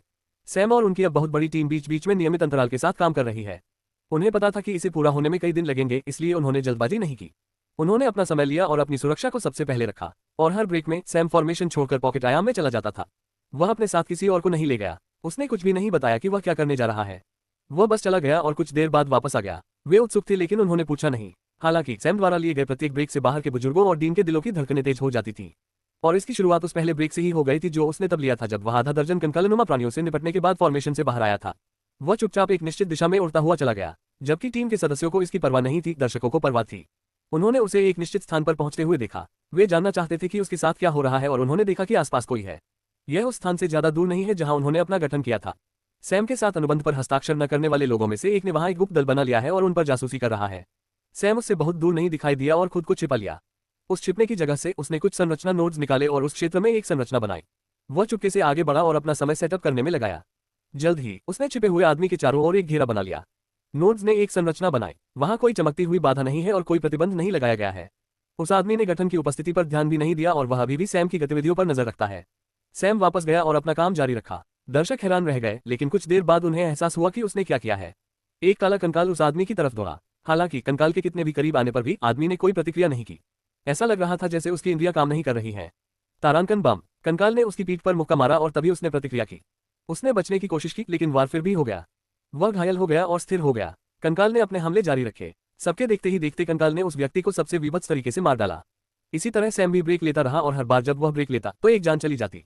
जब सबको पता चल गया कि जेब का आयाम अवरुद्ध है तब भी बुजुर्गों ने ज्यादा शिकायत नहीं की। अगर चीजें वाकई उनके हाथ से बाहर हैं तो वे ज्यादा कुछ नहीं कर सकते और केवल इस बारे में सोच सकते हैं कि घटना के बाद कैसे लाभ उठाया जाए। लेकिन उन्होंने जो देखा उससे उन्हें पता चल गया कि इससे बाहर निकलने का रास्ता है। वे जानते थे कि सैम चाहे तो उन्हें बाहर निकाल सकता है। इसी वजह से यह मौजूदा स्थिति बनी, बहुत क्रोध उत्पन्न करने वाला। हालांकि उन्हें पता था कि वे कुछ नहीं कर सकते। वे सिर्फ कोरस और बाकी लोगों को घूर सकते थे। समय बीत गया। सैम लगातार ब्रेक लेता रहा और लोग मरते रहे। बेशक पॉकेट आयाम के अंदर सभी लोग इस बात से अनजान नहीं हैं। खास तौर पर सैम की गतिविधियों पर कड़ी नजर रखने वाले याग्रिट ने इस बात को नोटिस किया। किसी कारण से सैम ने वास्तव में अपने ट्रैक को ठीक से कवर नहीं किया। याग्रिट एक बार उसके पीछे गई और उसने देखा कि कैसे उसने एक काले कंकाल को दूसरे प्रतिभागी से निपटने के लिए फुसलाया। इससे उसका दिल ठंडा हो गया। वह जानती थी कि देर सवेर सैम उसकी ओर बढ़ने वाला है। इसलिए उसने खुद को एक मजबूत छिपने की व्यवस्था के साथ तैयार किया और अपने माता पिता द्वारा दिए गए सभी प्रकार के गहने तैयार किए। उसकी एक ब्रेक में जब सैम अपने अगले शिकार की तलाश में निकला था, ड्रिक के साथ शामिल हुआ टीम का एक सदस्य टीम छोड़कर चला गया। एक निश्चित दूरी तक यात्रा करने के बाद और यह पुष्टि करने के बाद कि उसके पीछे कोई नहीं है, उसने याग्रिट का स्थान जानने के लिए एक टोकन निकाला। याग्रिट जो अपने आसपास की हर गतिविधि के प्रति सतर्क थी, उसने उसके आने को महसूस किया, लेकिन जब उसने वास्तव में उसे देखा तभी उसे राहत महसूस हुई। वहां क्या स्थिति है, वह क्या कर रहा है, उसने उत्सुकता से उससे पूछा। वह लंबे समय से उसका इंतजार कर रही थी। वह एक कारण है कि वह सैम के प्रस्ताव को अस्वीकार करने का साहस जुटा पाए, क्योंकि वह जानती थी कि वह उसकी टीम में शामिल हो जाएगा और आवश्यक बहुमूल्य जानकारी प्राप्त कर लेगा। सैम दावा कर रहा है कि उसने इस पॉकेट आयाम से बाहर निकलने की रणनीति का पता लगा लिया है। वह जानता है कि काले कंकालों को कैसे नष्ट किया जाए और वह बहुत से कंकालों को नष्ट करने में सफल रहा है। एक बार जब सभी कंकाल नष्ट हो जाएंगे तो उसका मानना है कि इस जगह से बाहर निकलने का एक रास्ता खुल जाएगा। क्या तुम्हें यकीन है कि यह भरोसेमंद है? वह कैसे यकीन कर सकता है, उसने पूछा। युवक ने कंधे उचकाकर कहा। युवा मालकिन, मुझे भी लगता है कि उनके सिद्धांत में कुछ दम है। ये सिर्फ बुनियादी पॉकेट आयाम का सामान्य ज्ञान है। ज्यादातर पॉकेट आयामों के लिए डिफॉल्ट शर्त अंदर की बाधाओं या दुश्मनों को साफ करना है। यदि आप पीछे मुड़कर देखें तो यह अकादमिक क्षेत्र के सभी क्षेत्रों में पॉकेट आयाम का सबसे सामान्य प्रकार है। आप अंदर जाते हैं, सब कुछ मार देते हैं और फिर बाहर निकल जाते हैं। ये समझ में आता है। हमने शुरू से ही इस पर विचार नहीं किया क्योंकि हम इन चीजों को मारने में असमर्थ थे। तो जब वह इन सभी प्राणियों को मार देगा तब मैं यहाँ से चला जाऊंगा। तकनीकी रूप से आपको ऐसा होना चाहिए। तो इसीलिए वह बदमाश उन सभी लोगों को खोज रहा है जिन्होंने उसके साथ अनुबंध पर हस्ताक्षर नहीं किए थे। वह पहले ही 20 से अधिक लोगों को मार चुका है। युवक ने भौहें सिकोड़ते हुए कहा। तो ये केवल समय की बात होगी कि वह तुम्हारे पास आए। मुझे पता है, इसीलिए मुझे आपकी मदद की जरूरत है। हमें सैम को रोकना होगा इससे पहले कि वह मेरा गला घोंट दे।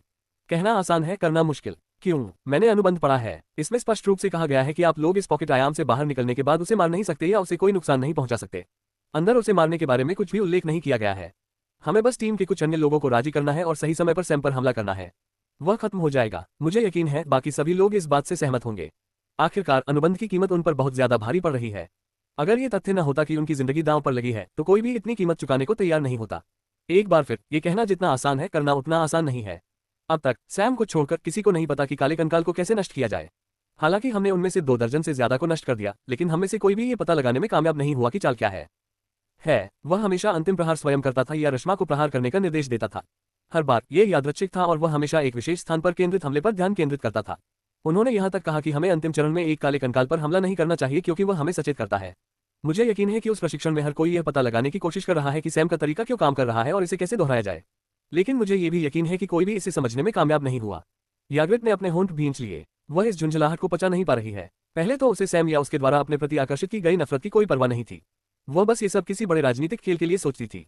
लेकिन अब उसे समझ आ गया है कि वह इतना नफरत क्यों करता है। आमतौर पर यदि कोई व्यक्ति सैम की स्थिति में हो तो वह जानता होगा कि कब पीछे हटना है। वे कभी भी सैम की तरह ऐसी कीमत मांगने की हिम्मत नहीं करेंगे, क्योंकि वे निश्चित नहीं हो सकते कि भविष्य में वे देने की बजाय लेने की स्थिति में होंगे या नहीं। वे इस मौके का इस्तेमाल भौतिक लाभ के बजाय दूसरों पर एहसान करने के लिए करेंगे। लेकिन वह पूर्णतः इसके विपरीत है। यहाँ तक कि उसने पॉकेट आयाम के अंदर उसे सुरक्षा प्रदान करने वाले किसी भी खंड को छोड़ने की हिम्मत की। ऐसा लगता है जैसे उसे यकीन है कि यहाँ कोई भी उस पर हमला करने की हिम्मत नहीं करेगा। वह केवल अपनी परिस्थितिजन्य अजयता का दिखावा कर रहा है। यदि वह अब तक किसी से मिली है तो वह सबसे अधिक घृणित व्यक्ति है। तो फिर आप कैसे प्रस्ताव करते हैं कि हम यहाँ से आगे बढ़ें? मेरे पास कुछ सुझाव हैं। एक ये है कि हम ये पता लगाएं कि काले कंकालों को कैसे नष्ट किया जा सकता है।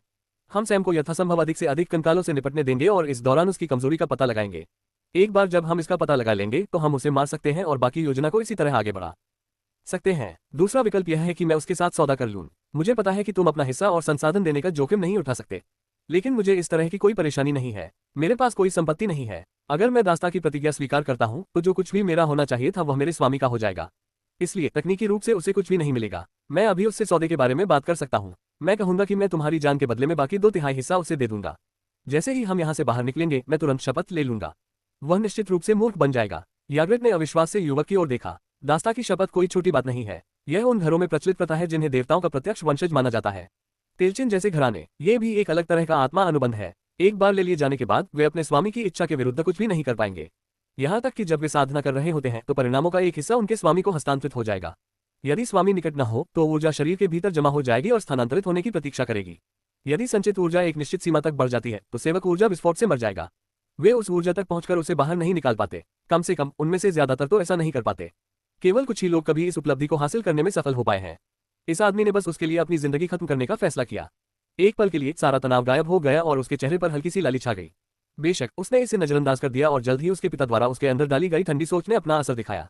असामान्य। याग्रिट ने युवक की ओर देखा और कहा, आइए हम पहले विकल्प के साथ चलने का प्रयास करें। दूसरा विकल्प, ये केवल अंतिम उपाय हो सकता है। वैसे भी पहले विकल्प के सफल होने की संभावना बहुत अधिक है। अब तुम वापस जाओ और उसे तुम पर शक करने का कोई कारण मत दो। मैं उससे छिपने की पूरी कोशिश करूंगी, लेकिन मुझे यकीन नहीं है कि मैं उससे हमेशा के लिए छिप सकती हूँ। वह बहुत ज्यादा साधन संपन्न है, लेकिन मैं यह आश्वासन दे सकती हूँ कि मैं सबसे आखिर में मिलूंगी।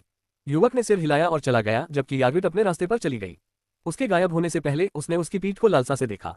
जल्द ही उसने अपना सिर हिलाया और वापस चला गया। वह थोड़ा सतर्क था, ये सोचकर कि शायद सैम को उसकी साजिश का अंदाजा हो सकता है। लेकिन कुछ समय बाद जब उसने देखा कि सैम की ओर से किसी भी प्रकार की सतर्कता या संदेह का कोई संकेत नहीं है तो वह थोड़ा शांत हो गया। इस बार जब भी सैम छुट्टी पर जाता तो वह टीम के अन्य सदस्यों से बातचीत करने लगता। ज्यादातर वे लोग जोड्रिक के साथ यहाँ आए थे। हर बार जब वह किसी सदस्य से बातचीत खत्म करता तो वह उन्हें उलझन और अनिर्णय की स्थिति में छोड़ देता। हालांकि इससे उन्हें अनिश्चितता महसूस होने के बजाय केवल मुस्कुराहट ही मिली। किसी कारण से उनका मानना था कि जो लोग अनिर्णित हैं वे इसके लिए सबसे अच्छे विकल्प हैं। एक बार जब वे राजी हो जाते हैं तो वह उनका इस्तेमाल दूसरों को मनाने के लिए कर सकता है और उन्हें कारणों के बारे में ज्यादा सोचना नहीं पड़ेगा। ये अनिर्णायक लोग जो स्वयं को पर्याप्त कारण बताकर आश्वस्त कर लेते हैं, उन्हें बस यह आश्वासन मिल जाता है कि उन्होंने कोई गलती नहीं की है। इसके अलावा अगर वे आसानी से सहमत हो जाते हैं तो उसे उन पर विश्वास करना मुश्किल होगा। आखिरकार सैम ने चाहे कितनी भी कीमत क्यों न ली हो, वह फिर भी उन्हें बचा रहा है। अगर कोई वास्तव में किसी ऐसे व्यक्ति को धोखा देता है जिसने उसे इतनी आसानी से बचाया है तो वह एक योग्य साथी नहीं है, विशेषकर जब वे सैम और फिर रश्मा और क्रो जैसे किसी अधिक खतरनाक व्यक्ति का शिकार करने जा रहे हो। जल्द ही उन्होंने कुछ परिणाम देखे क्योंकि कुछ निर्णायक लोग आश्वस्त हो गए और जैसा कि उन्होंने अनुमान लगाया था, इससे उन्हें कुछ अन्य लोगों को लुभाने में मदद मिली। मिनट, घंटे और दिन, समय बहुत तेजी से बीत गया। हर कोई बेसब्री से उनके बाहर निकलने का इंतजार कर रहा है और बेचैनी बढ़ती जा रही है। सिर्फ वे ही नहीं बल्कि दर्शक भी बेसब्री से इंतजार कर रहे हैं। कुछ दिनों बाद सैम का शिकार लगभग समाप्त हो गया। केवल एक व्यक्ति बचा, याग्रिट। याग्रिट के प्रशंसक भी कमोबेश इस बात को समझते थे। वह जानता था कि याग्रिट के अलावा वहां ज्यादा लोग नहीं हैं और उससे मिले गुप्त संदेशों को देखकर ऐसा लगता था कि वह भी किसी और कुछ जीवित नहीं खोज पा रही थी।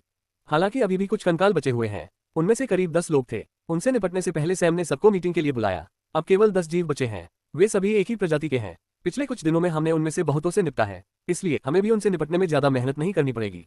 इसका मतलब है कि आज हम आखिरकार इससे बाहर निकल सकते हैं। हालांकि मुझे ये कहते हुए खेद है कि मैं आज उन सभी 10 जीवों से निपटने में आपकी मदद नहीं कर पाऊंगा। जैसा कि मैंने आप लोगों से वादा किया था, मैं किसी और को टिकट न खरीदने पर भी आपकी तरह यात्रा करने नहीं दे सकता। इसलिए मैं ये सुनिश्चित करने जा रहा हूँ कि हम यहाँ से जाने से पहले वे सवारी से उतर जाएं। इसके लिए मुझे सामान्य से थोड़ा ज्यादा समय मैदान में बिताना होगा।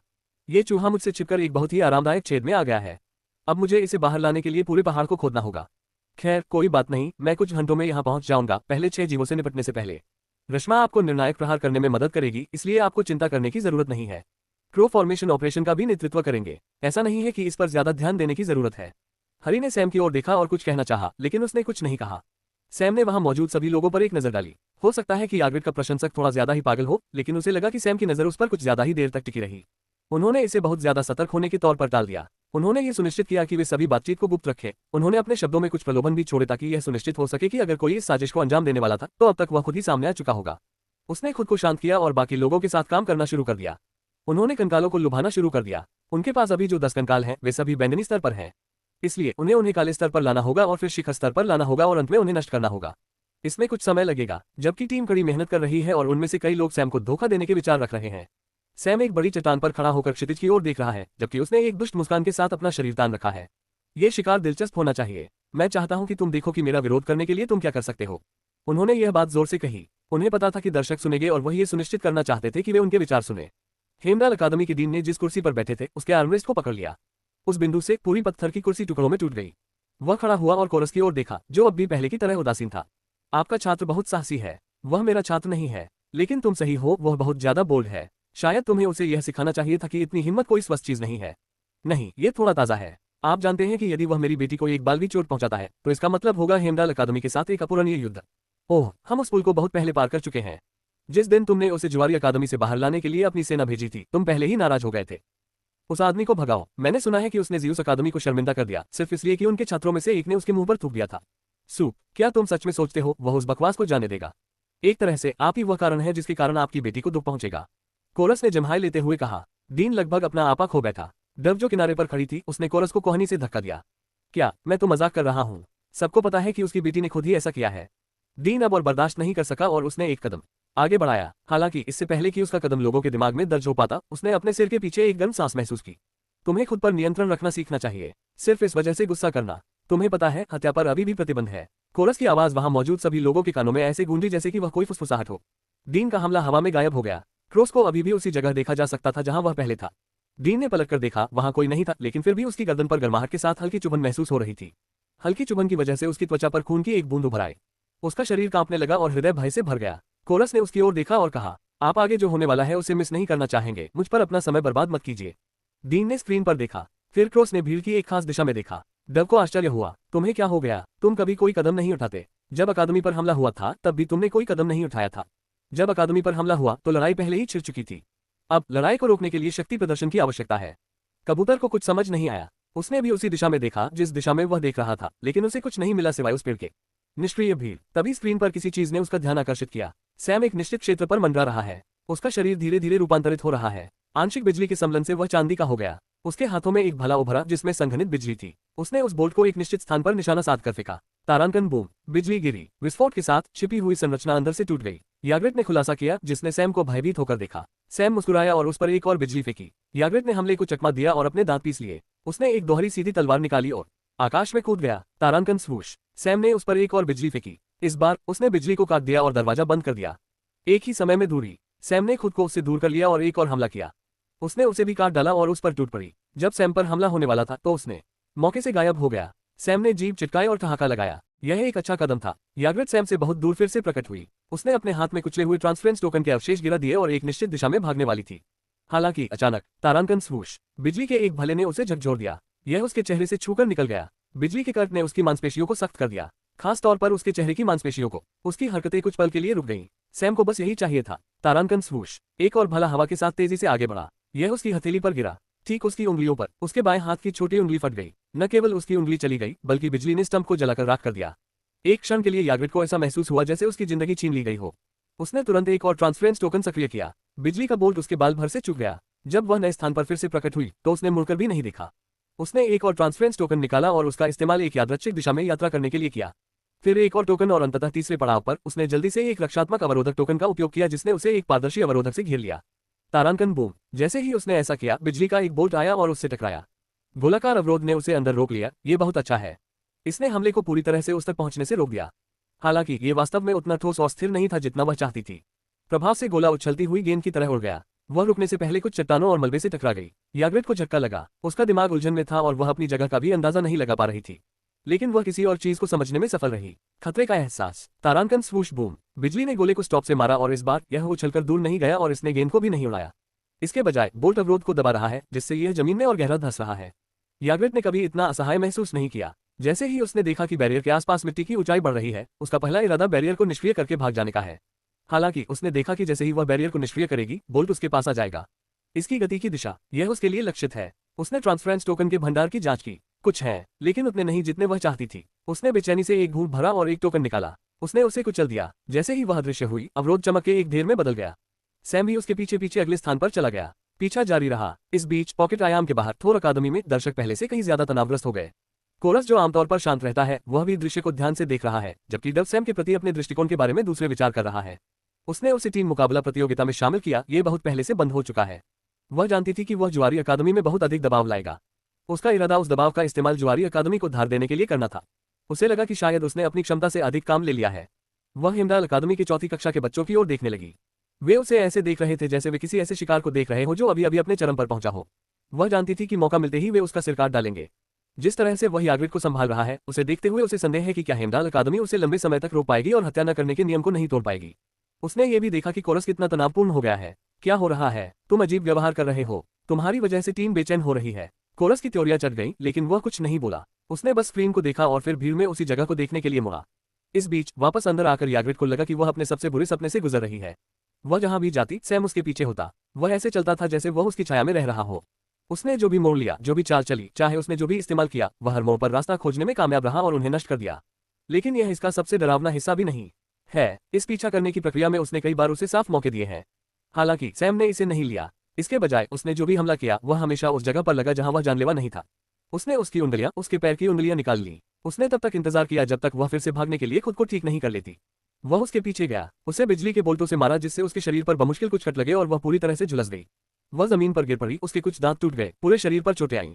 उसका दिल, उसे ये भी नहीं पता था कि कितनी बार उसे लगा कि वह रुक जाएगा और कितनी बार वह फिर से धड़कने लगा। जब भी वह अपनी ताकत खो देती, सैम एक बार फिर उसे अकेला छोड़ देता। वह उसकी दृष्टि की सीमा में भी रहा और यह सुनिश्चित किया कि वह उसे सांस लेने की जगह दे रहा है। जब भी वह उस समय बातचीत करने की कोशिश करती, शायद इस यातना से बाहर निकलने का रास्ता खोजने की कोशिश में, वह कोई चाल चलता। उसने उसे एक बार फिर अपनी जान बचाने के लिए भागने पर मजबूर कर दिया। उस स्थिति में बस कुछ ही घंटों में उसे ऐसा लगा जैसे वह 20 दिनों से भाग रही हो। जब वह छठे ब्रेक पर थी, तब सैम ने अंततः उसे बोलने दिया। तुम ये क्यों कर रहे हो? तुम्हें इससे क्या मिल रहा है? क्या तुम कोई पागल हो? सैम हवा में खड़े होकर बस कंधे उचकाता रहा। ठीक है, तुम्हें शिकार करना अच्छा लगता है, ठीक वैसे ही जैसे तुम शिकार करना पसंद करते हो। मेरे माता पिता, वे तुम्हें मार देंगे। वे तुम्हें और तुम्हारी हर उस चीज को मार देंगे जिसकी तुमने कभी कदर की थी। कोई तो मारेगा, लेकिन मुझे संदेह है कि वे तुम्हारे माता पिता होंगे। तुम्हारे जैसे कीड़े मकोड़े। तुम मेरी माँ और पिता के बारे में फैसला करने की हिम्मत करोगे? तुम नहीं हो। यहाँ तक कि तारांकन स्वूश। बिजली का एक बोल्ट उसके गाल को छूता हुआ उसके पीछे जा गिरा। ऐसा लगता है कि तुम अपनी हद से बाहर जा रही हो, सिर्फ इसलिए कि मैंने तुम्हें थोड़ी देर बोलने दिया। मैंने सोचा, मुझे दया करके तुम्हें अपने माता पिता से कुछ देर बात करने देना चाहिए। मुझे यकीन है वे जरूर बात करेंगे। वहां से सुन रहा हूँ। मुझे यकीन है जिस पिता और माँ ने आपको जन्म दिया है, वे आपके द्वारा उन्हें भेजे गए आपके संदेश की सराहना करेंगे। एक आखिरी बार प्यार करो। याग्रेट थितक गया। वह गहरे विचार में डूब गई, इससे पहले कि वह किसी निर्णय पर पहुंचती। उसने एक टोकन कुचला और वहां से गायब हो गई। उसका दूसरा आखिरी स्थानांतरण टोकन। सैम उसके पीछे जल्दी नहीं गया। इसके बजाय वह रुका और जोर से बोला, मुझे नहीं पता कि क्या कहना है यार। मैंने उसे तुमसे बात करने के लिए मनाने की कोशिश की थी। मेरा मानना है कि तुम्हें अपनी बेटी से बात करने का हक है, कम से कम एक बार। कम से कम एक बार, इससे पहले कि वह यहीं मर जाए। हेमडाल अकादमी के डीन को सैम की ओर देखते हुए थोड़ा तनाव महसूस हुआ। एक पल के लिए सैम की आंखें स्क्रीन के पार झांक रही थीं और उसके दिल में चुभ रही थीं। उसका दिल जोरों से धड़क रहा था और उसने अपनी पत्नी की तरफ देखा। उसकी पत्नी ने उसकी नजरें चुरा ली। आंसू टपकने लगे। उसकी आंखें, उसकी मुट्ठियां भींची हुई। उसे सचमुच बहुत बुरा पूर्वाभास हुआ था। 5 मिनट बाद सैम ने आखिरकार अपनी चाल चली। वह गायब हो गया और फिर उसी जगह पर आ गया जहां याग्रेट अपने टोकन का उपयोग करने के बाद प्रकट हुई। वह वहां नहीं है। हालांकि वह स्थानिक ऊर्जा में उतार चढ़ाव को महसूस कर सकता था। उसके पास कुछ भूत भी थे। जो देखा कि वह किस निर्देशक के पास गई थी, वह मुस्कुराए बिना न रह सका। वह भी उसी दिशा में चल पड़ी, मध्यम गति से उसका पीछा करते हुए। जबकि पीछा अभी भी जारी है, अब जलकर खाक हो चुके मृत जंगल के किनारे पर। दोनों टीमें घड़ी की तरह काम कर रही हैं। हरी अपनी 10 सदस्यीय टीम का नेतृत्व कर रहा है, जिसमें रश्मा और क्रो भी शामिल हैं। ड्रिक बाकी लोगों को संभाल रहा है। इन दोनों टीमों ने बारी बारी से काम किया। उनमें से एक ने कंकालों के स्तर को बढ़ाने का काम किया, जबकि दूसरे ने काले कंकाल को नष्ट करने का काम किया। फिर उन्होंने अपने अपने कामों को आपस में बदल लिया। संरचनाएं। जब हरी की टीम काले कंकाल गठन से विकास गठन में बदल गई तो ड्रेक की टीम काले कंकाल गठन में चली गई। बेशक ड्रेक की टीम को नष्ट करने के लिए एक काले कंकाल को संरचना में फुसलाया गया है। रश्मा और हरी ने लालच देना बंद कर दिया है और संरचना में वापस चले गए हैं। निम्न स्तर के कंकालों में से एक इसे गति तक लाता है। ड्रेक ने भावी नौकर की ओर देखा जिसने अपने होंठ भींचे और सिर हिलाया। ड्रेक ने टीम के बाकी सदस्यों को संबोधित किया, अपनी स्थिति में आ जाओ, अब चलने का समय है। वे अपनी मूल स्थिति से हट गए और अपने हमलों की योजना बनाई। उन्होंने काले रंग की ओर देखा। कंकाल को एक साथ जोड़कर वापस अपने मूल आकार में लाया जा सकता है। खुले मैदान में वापस आकर याग्रिड भारी सांस लेते हुए क्षितिज की ओर सैम को देख रहा है जो उसके पास आ रहा है। सैम याग्रिड से कुछ फीट दूर रुक गया। याग्रिड जो भारी सांस ले रही थी और खून की कमी के कारण उसे चक्कर भी आ रहा था, उसने समझदार और तेज रहने की पूरी कोशिश की। उसने अपनी तलवार लहराई, उसे अपने दोनों हाथों से पकड़ा, मुश्किल से उसे मजबूती से पकड़ पाई क्योंकि उसकी उंगलियां चली गई थी। उसने दांत पीस लिए और सैम की ओर दौड़ी। सैम ने चकमा नहीं दिया, वह हवा में खड़ा रहा, उसके पास आने का इंतजार करता रहा। याग्रिड ने उसकी छाती पर निशाना साधा, उसे चाकू मारने की कोशिश की। सैम ने तलवार पकड़ने के इरादे से अपना हाथ आगे बढ़ाया। उस समय याग्रिड ने अचानक तलवार छोड़ दी। वह अभी भी उस पर हमला कर रही थी, लेकिन वह अब उसे पकड़े नहीं रह रही थी। इसके बजाय वह उसके हाथ से आगे निकल गई और तलवार उसके पेट पर मार दी। सैम को कोई दर्द भी महसूस नहीं हुआ, हालांकि उसके चारों ओर एक जानी पहचानी शक्ति थी, एक ऐसी शक्ति जिससे वह बहुत परिचित था, जिसका वह अक्सर इस्तेमाल करता था। एक स्थानांतरण टोकन की स्थानिक ऊर्जा। याग्रिड के चेहरे पर एक बड़ी मुस्कान थी। समय की रफ्तार धीमी हो गई थी, वह सब कुछ बहुत धीमी गति से देख सकती थी। वह सैम के चारों ओर अंतरिक्ष ऊर्जा को प्रकट होते हुए देख सकती थी। ऊर्जा उसके पूरे शरीर में फैल रही थी और उसे घेरने और उसे यहाँ से दूर ले जाने की कोशिश कर रही थी। वह इसे देख सकती थी, वह इसमें आनंदित थी। जैसे जैसे वह सैम के हर संकेत को देखती गई, उसकी नजर आखिरकार उसके चेहरे पर पड़ी। उसके चेहरे पर एक मुस्कान फैल गई जो उसकी खुद की मुस्कान से कहीं ज्यादा चमकदार थी। इससे उसकी खुद की मुस्कान फीकी पड़ गई और उसे लगा कि कुछ गड़बड़ है। स्थानिक ऊर्जा जो अभी उग्र थी अचानक रुक गई लगती थी। यह अभी भी सैम को घेरे हुए थी, लेकिन यह वह नहीं कर रही थी जो इसे करना चाहिए था। सैम ने धीरे से अपना हाथ बढ़ाया। याग्रिड भागना चाहती थी, लेकिन उसके आसपास की जगह ने उसे वहीं पर रोक दिया। उसने उसका गला पकड़ लिया और कहा, आप लोग मुझे कितना मूर्ख समझते हैं। मैं पॉकेट आयाम में क्या हो रहा है ये समझने और जानने में सक्षम हूँ, लेकिन आपको लगता है कि मैं नहीं जान सकता कि मेरे अपने दो संरचनाओं में क्या हो रहा है। मैं नहीं जान सकता कि जिन मूर्खों को मैंने बचाया है वे क्या कर रहे हैं। क्या तुम सचमुच सोचते हो कि मैं इतना मूर्खों की अनुबंध में इतनी बड़ी खामी छोड़ दूं और यह नहीं सोचूंगा कि तुम जैसे लोग इसका कुछ नहीं करोगे? और सोचिए कि आप यह मान लेंगे कि आप मुझे इतनी घटिया गुणवत्ता वाले स्थानांतरण टोकन के साथ जाल में फंसा सकते हैं। याग्रिड की आंखें खुली की खुली रह गईं। उसे अपने गले पर उसकी कसी हुई हथेली से भी कोई परेशानी नहीं हुई। उसे बहुत बड़ा झटका लगा था, क्योंकि उसने अपने जीवन में बहुत सी चीजें देखी हैं, सबसे असंभव चीजें, ऐसी चीजें जिन्हें महानतम व्यक्ति भी नहीं समझ सकते। उसने कभी किसी को स्थानांतरण टोकन का उपयोग करने के बाद बल्कि आगे झुके बिना अपने रास्ते पर जाते नहीं देखा। जब तक टोकन का ऊर्जा स्तर उस व्यक्ति की शक्ति और ऊर्जा की तुलना में बहुत छोटा और सूक्ष्म न हो जिस पर इसे लगाया गया है, तब तक इसका विरोध नहीं किया जा सकता है। अब सैम न केवल हिला नहीं बल्कि वही खड़ा रहा और उसने उसका गला पकड़ लिया तथा अपना अहंकारपूर्ण भाषण देने लगा। तो आपको क्या लगता है कि यह कैसे हुआ होगा? तुम मुझे उस संरचना में फंसाते हो जिसे मैंने बनाया है। अगर मैं कुछ और जोड़ूं तो उन घटिया बदलावों के साथ तुम मुझे एक काले कंकाल के साथ घेर लोगे और कंकाल को गंदा काम करने दोगे। स्थानिक नोड्स को लॉक करें। आप लोग सुनिश्चित करेंगे कि मैं बाहर न निकलूं। लॉकडाउन करने के लिए दूसरे फॉर्मेशन का उपयोग करते हुए हरी और रश्मा जो वास्तव में आपके लिए खतरा पैदा करते हैं। क्या मैं सही हूं? याग्रिड ने कुछ नहीं कहा। ऐसा नहीं था कि उसके गले पर उसकी पकड़ बहुत मजबूत थी। वह उसकी पकड़ से ही समझ गई थी कि वह क्या करना चाहता था। ऐसा नहीं है कि वह उसका गला नहीं दबा सकता, वह बस ये दिखाना चाहता था कि वह ऐसा कर सकता है और उसने ऐसा नहीं करने का फैसला किया। यह ऐसी स्थिति में उसके ऊपर उसके अधिकार का प्रदर्शन है। यह कोई बुरी योजना नहीं है, लेकिन इसका क्रियान्वयन बहुत सरल, बहुत सादा, बहुत बेकार और मूर्खतापूर्ण है। सैम के हर शब्द से याग्रिड का दिल कांप उठा। सिर्फ उसका ही नहीं, दर्शक भी हर पल तनाव महसूस कर रहे थे। उन्होंने देखा है कि सैम ने कैसे इधर उधर घूमने के लिए भूत प्रेत और स्थानिक चिन्हों का इस्तेमाल किया। उन्होंने देखा है कि शुरू से ही उसने पर्यावरण पर कितना नियंत्रण दिखाया। इसलिए ऐसा नहीं है कि उन्हें कभी नहीं लगा कि सैम को उनकी योजना का पता चल गया होगा, लेकिन उनमें से ज्यादातर को बस यही उम्मीद थी कि सैम को पता न चले, क्योंकि उन्होंने इसे नहीं देखा था। पर अब उन्होंने वह आशा खो दी है और वे भय से भर गए हैं। सैम की आंखें ठंडी हो गईं जब उसने याग्रिड को देखा। अगले ही पल उसके चारों ओर की स्थानिक ऊर्जा उसकी ओर फैल गई और उसे भी घेर लिया। उसके डर से वह भी स्थानिक स्थानांतरण में खींची गई थी। अगले ही क्षण वे दोनों वहां से गायब हो गए और काले कंकाल के बीच में पुनः प्रकट हुए। ड्रिक याग्रिड का जल्द ही नौकर बनने वाला है और उनकी टीम के बाकी लोग उसके आने का बेसब्री से इंतजार कर रहे हैं। जब उन्हें नवोदित स्थानिक उतार चढ़ाव का एहसास हुआ और उन्होंने एक के बजाय दो लोगों को बाहर आते देखा तो उनकी आंखें भय से चौड़ी हो गईं। इससे पहले कि वे कुछ प्रतिक्रिया कर पाते, सैम ने याग्रिड के गले पर अपनी पकड़ मजबूत कर ली और उसे अपने कंधे के ऊपर से उस काले कंकाल में फेंक दिया जो अभी अभी ठीक हुआ था।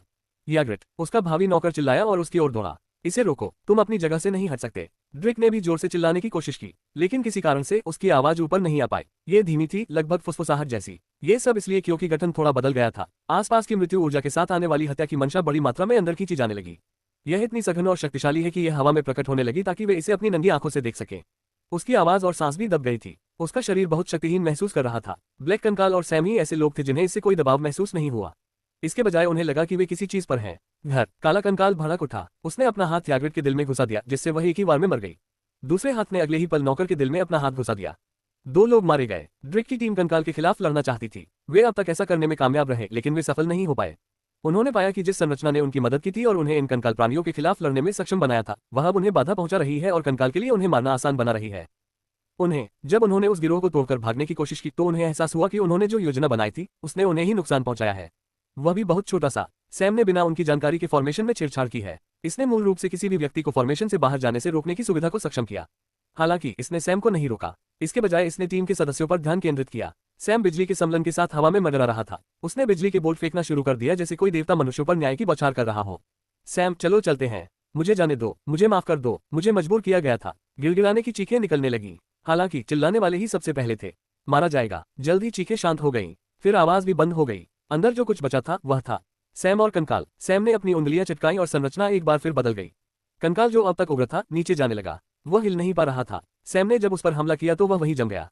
चांदी की बिजली। उसने पीछे नहीं रोका। उनका शरीर पुनर्ता सक्रिय है और राइजू की रक्तरेखा सक्रिय हो गई है। उन्होंने रक्तरेखा हमलों का उपयोग नहीं किया, लेकिन वे किसी भी अन्य सामान्य हमले की तुलना में अधिक बल से युक्त थे। जैसे ही उसने ऐसा किया, उसके भंडार से कई धातु के कार उड़कर उसके ऊपर आ गए। वे उड़कर उसके चारों ओर एक संरचना बना गए। जब उसने एक चांदी की बिजली का बोल्ट बनाया तो आसपास की मृत्यु ऊर्जा उन कार्डों में इंजेक्ट हो गई और उन्होंने इसे चांदी की बिजली के बोल्ट में बदल दिया। अब हर बार जब वह बिजली गिराता तो 6 और बिजली गिरती। एक बार में 7 बिजलियां टूट जाती। काला कंकाल। इस संरचना ने कंकाल की उपचार प्रक्रिया को तेज कर दिया, इससे पहले कि सैम इसे तोड़ता। जब हर कोई देख रहा था, सैम ने कंकाल को अंतिम रूप में पहुंचने के बाद टुकड़ों में तोड़ दिया। अगले ही पल उसने फिर अपनी उंगलियां चटकाई। हरी की टीम से निपटने वाला कंकाल और हरी की टीम खुद इस संरचना में आ गए। हरी की टीम को इस बात की कोई जानकारी नहीं थी कि क्या हुआ, लेकिन जब वे आए तो उन्होंने वहां लाशें और नष्ट हो चुके काले कंकाल के मलबे को देखा। सैम बस कंकाल को नष्ट करता रहा। एक बार जब ये हो गया तो एक और कंकाल बाहर आ गया। कहीं नहीं, ये तब तक जारी रहा जब तक कि अंतिम कंकाल से निपटा नहीं गया। पॉकेट आयाम में बचे सभी जीवित लोग तेज धड़कनों के साथ अनुमान लगा रहे थे, तभी एक सफेद रोशनी ने उन्हें घेर लिया और उन्हें दूर ले गई। सैम और बाकी प्रतिभागी खुले हवा वाले ऑडिटोरियम के बीच में फिर से प्रकट हुए। वे विभिन्न अकादमियों के सैकड़ों छात्रों से घिरे हुए हैं। वे सभी मैच के दर्शक हैं और उन्हें नहीं लगता था कि प्रतिभागी यहाँ दिखाई देंगे। सैम और रश्मा ही ऐसे हैं जो अच्छी तरह से उतर पाए, बाकी सभी बस जमीन पर गिर गए। वे ज्यादातर चोटिल और लड़ाई से थके हुए थे। हालांकि उनकी इंद्रियां आसपास की ऊर्जा में होने वाले बदलावों को भांपने के लिए काफी तेज हैं। कई ऊर्जाएं जो उनके लिए बहुत शक्तिशाली हैं अलग अलग जगहों पर भड़की हुई हैं, लेकिन ज्यादातर उस बॉक्स से जहां 9 अकादमियों के डीन सहित सभी प्रमुख दर्शक मौजूद हैं। डीन, एल्डर और ग्रैंड एल्डर सभी आगे बढ़ने वाले थे। उनकी ऊर्जाएं सैम और अन्य प्रतिभागियों पर केंद्रित हो गई। सैम जो खड़ा था जमीन पर गिर गया। दबाव से उसकी हड्डियां टूट गईं और कम से कम आधा दर्जन अंग क्षतिग्रस्त हो गए। उसने खून थूका। बाकी उम्मीदवारों के साथ भी यही स्थिति दोहराई गई। उन सभी को ऐसा लगा जैसे उनके प्राण पहले ही निकल चुके हैं। बहुत प्रयास के बाद सैम बमुश्किल अपना सिर उठाकर बॉक्स की दिशा में देखने में कामयाब हुआ। ऐसा लगता है कि डीन ने शारीरिक रूप से कोई कदम नहीं उठाया। वे सिर्फ अपनी ऊर्जा के दबाव से उस पर हमला कर रहे थे, जो वास्तव में उसे मारने के लिए पर्याप्त था। हालांकि उसकी आंखों में डर का कोई निशान नहीं था। जरूर उसका शरीर कांप रहा था, उसकी सहज प्रवृत्ति चिल्ला रही थी, उसकी मौत के बारे में चेतावनी दे रही थी, लेकिन उसकी आंखें नहीं। उसने एक मुस्कुराहट को मजबूर किया जिसने इन बड़े लोगों को नाराज कर दिया।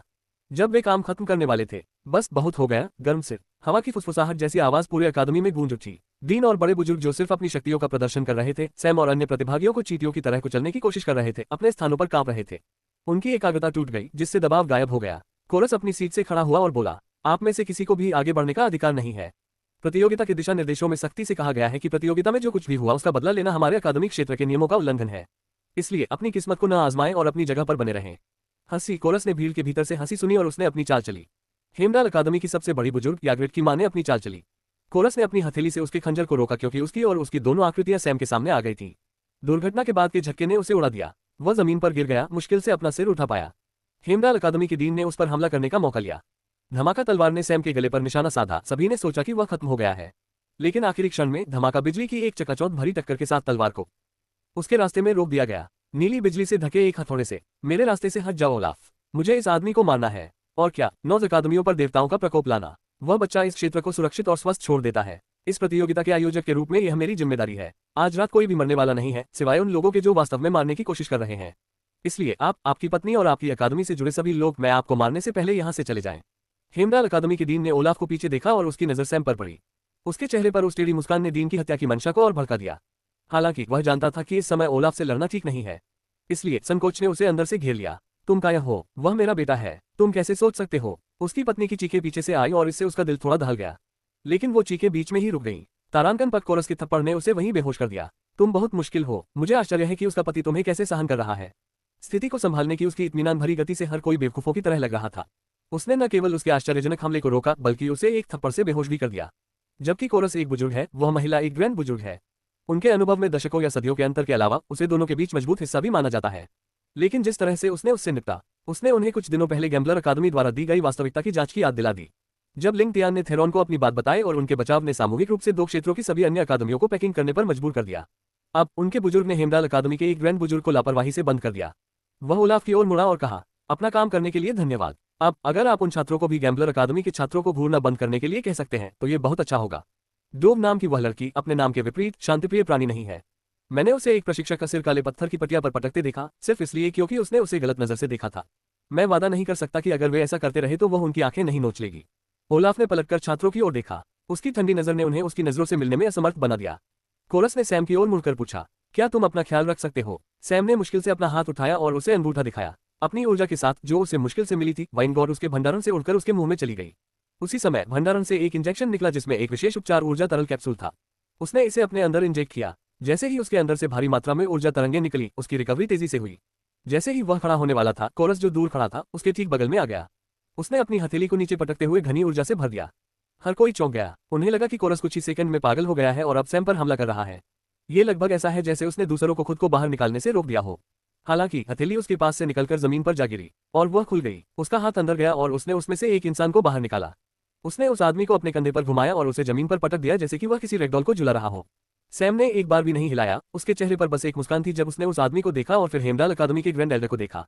मैदान से बाहर आया आदमी डीन या ग्रैंड एल्डर की तुलना में बहुत छोटा है, कम से कम कुछ दशकों से, लेकिन वह उतना ही मजबूत है। उसने हेल्स अकादमी के एल्डर यूनिफॉर्म पहन रखे हैं और उसकी प्रतिष्ठा है एक सुंदर प्रतिभाशाली व्यक्ति के रूप में। इतना सुंदर कि जिस क्षण उसे जमीन पर पटका गया, भीड़ में मौजूद कई महिलाओं के दिलों में चुभन महसूस हुई। कोरस ने उसे दबाया और मुस्कुराते हुए कहा, मैं शुरू से ही तुम्हारी हरकतों पर नजर रख रहा था। अब कदम उठाना कितना बेवकूफी भरा है। अपनी स्थिति को देखते हुए कोरस ने अपना सिर हिलाया जैसे कि वह इस आदमी के कदम से निराश हो। ओलाफ ने आह भरी और कहा, सब कुछ यहीं खत्म हो गया है। हम अंतर अकादमी टूर्नामेंट का समारोह समाप्त करने जा रहे हैं और उससे पहले मैं जुआरी अकादमी को टीम मुकाबले का विजेता घोषित करता हूँ। भीड़ के शोर मचाने से पहले उसने उन्हें चुप करा दिया। समारोह सामान्य रूप से चला, सिवाय सैम और जुआरी टीम के बाकी सदस्यों की क्रूर निगाहों के। सैम खास तौर पर टीम मुकाबले में इतने सारे लोगों को मारने वाले व्यक्ति होने के अलावा वह शो का सितारा भी रहा है।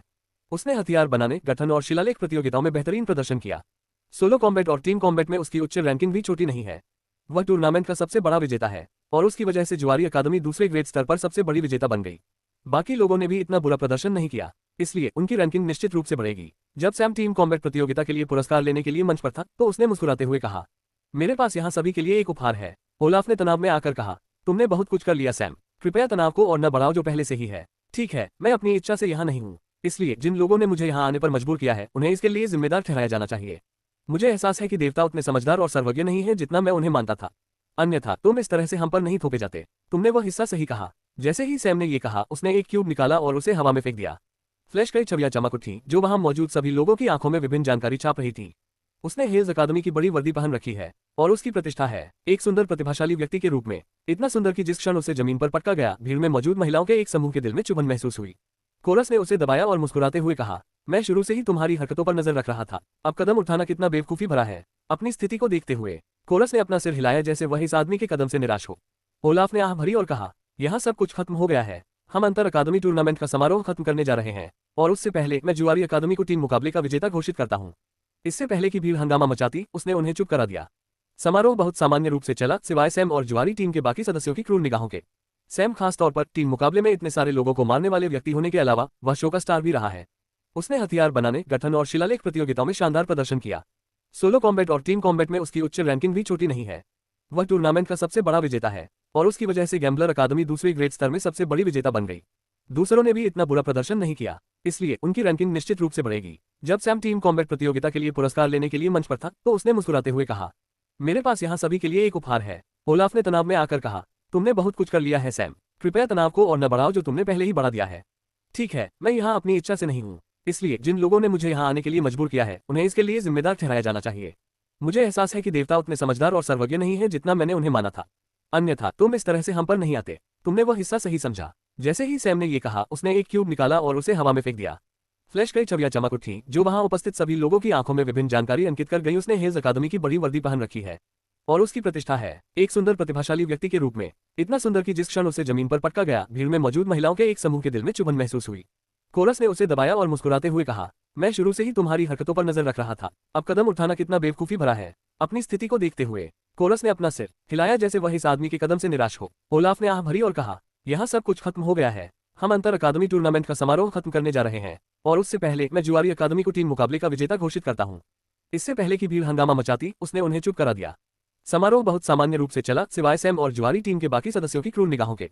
सैम खास तौर पर टीम मुकाबले में इतने सारे लोगों को मारने वाले व्यक्ति होने के अलावा वह शो का स्टार भी रहा है। उसने हथियार बनाने, गठन और शिलालेख प्रतियोगिताओं में शानदार प्रदर्शन किया। सोलो कॉम्बैट और टीम कॉम्बैट में उसकी उच्च रैंकिंग भी छोटी नहीं है।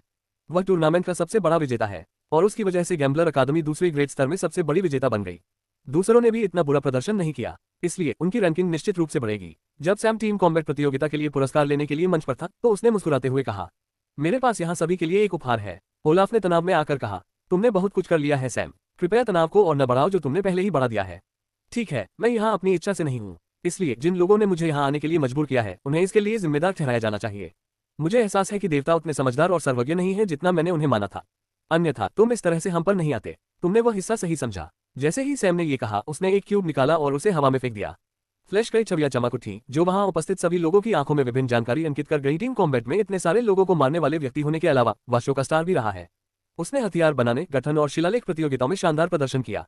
सोलो कॉम्बैट और टीम कॉम्बैट में उसकी उच्च रैंकिंग भी छोटी नहीं है।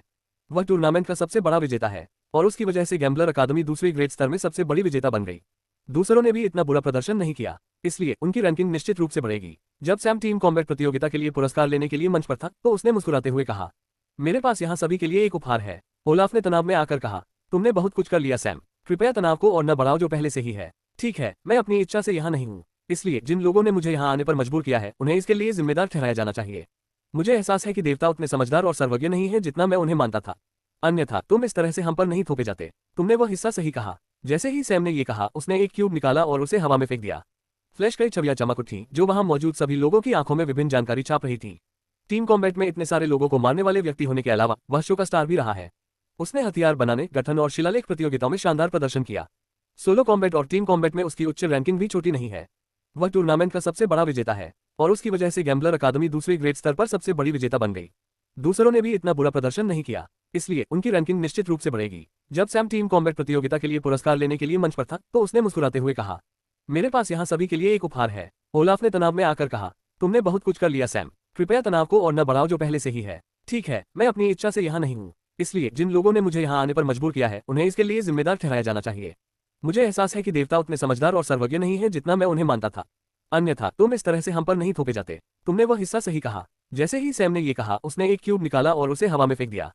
फ्लैश कई छवियां चमक उठी, जो वहां मौजूद सभी लोगों की आंखों में विभिन्न जानकारी छाप रही थी। चमक गायब हो गई। सैम मुस्कुराते हुए मंच पर खड़ा था। वह ओलाफ की ओर मुड़ा जो डर से कांप रहा था और बोला, मुझे उम्मीद है कि आपको यह उपहार पसंद आएगा। इसे इकट्ठा करने और संकलित करने में काफी समय लगा। मैंने लगभग सोचा था कि मैं इसे कभी इस्तेमाल नहीं कर पाऊंगा, लेकिन मुझे खुशी है कि मुझे यह मौका मिला। वह मुड़ा और चला गया। ओलाफ ने एक संचार टोकन निकाला और कहा, इसे लॉक करें, रक्षात्मक संरचना का उपयोग करें और सभी बुजुर्गों को सक्रिय करें या अन्यथा आगे बढ़ें। दर्शकों में सभी को वश में करें। यहाँ एक भी बुजुर्ग को लड़ाई में नहीं उलझना चाहिए। थोर अकादमी के बुजुर्ग तुरंत कार्रवाई में कूद पड़े। ओलाफ और उसके बड़े बुजुर्गों ने भी ऐसा ही किया। वे दर्शकों के बीच कूद पड़े। हेमडाल अकादमी के डीन ने सबसे पहले कदम उठाया, जैसा कि ओलाफ ने अनुमान लगाया था। वह सीधे हेल अकादमी के हैंडसम एल्डर के पास गया। तुम कमबख्त नाक भान सिकोड़ने वाले कमीने, मैं तुम्हें मार डालूंगा। मैं तुम्हें और तुम्हारे पूरे वंश को मार डालूंगा। वह अपने गले की पूरी ताकत से चिल्लाया। वह सैम के प्रति अपनी सारी दुश्मनी भूल गया। उसे यह भी समझ में आ गया कि ओलाफ द्वारा अल्टीमेटम जारी करने के बाद भी हिल अकादमी के इस बुजुर्ग ने सैम के खिलाफ कदम क्यों उठाया, क्योंकि याग्रेट जिस बेटी को वह अपनी समझता था, असल में उसकी नहीं है। याग्रेट का जन्म उसकी पत्नी के इस खूबसूरत आदमी के साथ हुए संबंध से हुआ है। सैम ने जो भी झलकियां दिखाई, उनमें इस मामले से जुड़ी रिकॉर्डिंग का बड़ा हिस्सा था। और उन फ्लैश की श्रृंखला में डीन की पत्नी की उस बुजुर्ग से रातों की मुलाकात, उनकी तकिया कलाम और एक बहुत ही महत्वपूर्ण बातचीत की तस्वीरें शामिल हैं। हैंडसम ने मूल रूप से उस पर पूरी तरह से कब्जा कर लिया और यह सुनिश्चित किया कि वह अपने पति के साथ कभी भी संतान पैदा नहीं करेगी। उसने उससे वादा किया कि वह केवल याग्रेट को ही अपनी संतान बनाएगी तथा अपने पति से कोई संतान नहीं पैदा करेगी। ये सुनिश्चित करने के लिए कि ऐसा न हो, उसने बार बार पति से झूठ बोला। उसने शारीरिक जटिलताओं को दिखाने के लिए कुछ विशेष दवा का भी इस्तेमाल किया। मूल रूप से ये धरती पर वापस आने वाले एक सोप ओपेरा के योग्य है। बात सिर्फ इतनी है कि यहाँ का ये व्यक्ति अकादमिक क्षेत्र में सबसे मजबूत व्यक्तियों में से एक माना जाता था और वह दशकों तक अनजाने में हरे रंग की टोपी पहनता रहा। ये सिर्फ उन छवियों में से एक है जो सैम ने उनके दिमाग में पेश की। उसके पास ऐसी कई छवियां हैं जिसमें विभिन्न अकादमियों, ज्यादातर 9 अकादमियों के कई बुजुर्गों को शामिल किया गया है। उसने बहुत सारी गंदी बातें उजागर की और इससे बहुत से लोग एक दूसरे के खिलाफ हो गए। जुआरी अकादमी के सदस्यों को छोड़कर कोई भी अन्य अकादमी शांतिपूर्ण स्थिति में नहीं है, क्योंकि इस छोटे से स्टंट ने उनकी पीठ से बहुत गर्मी हटा दी है।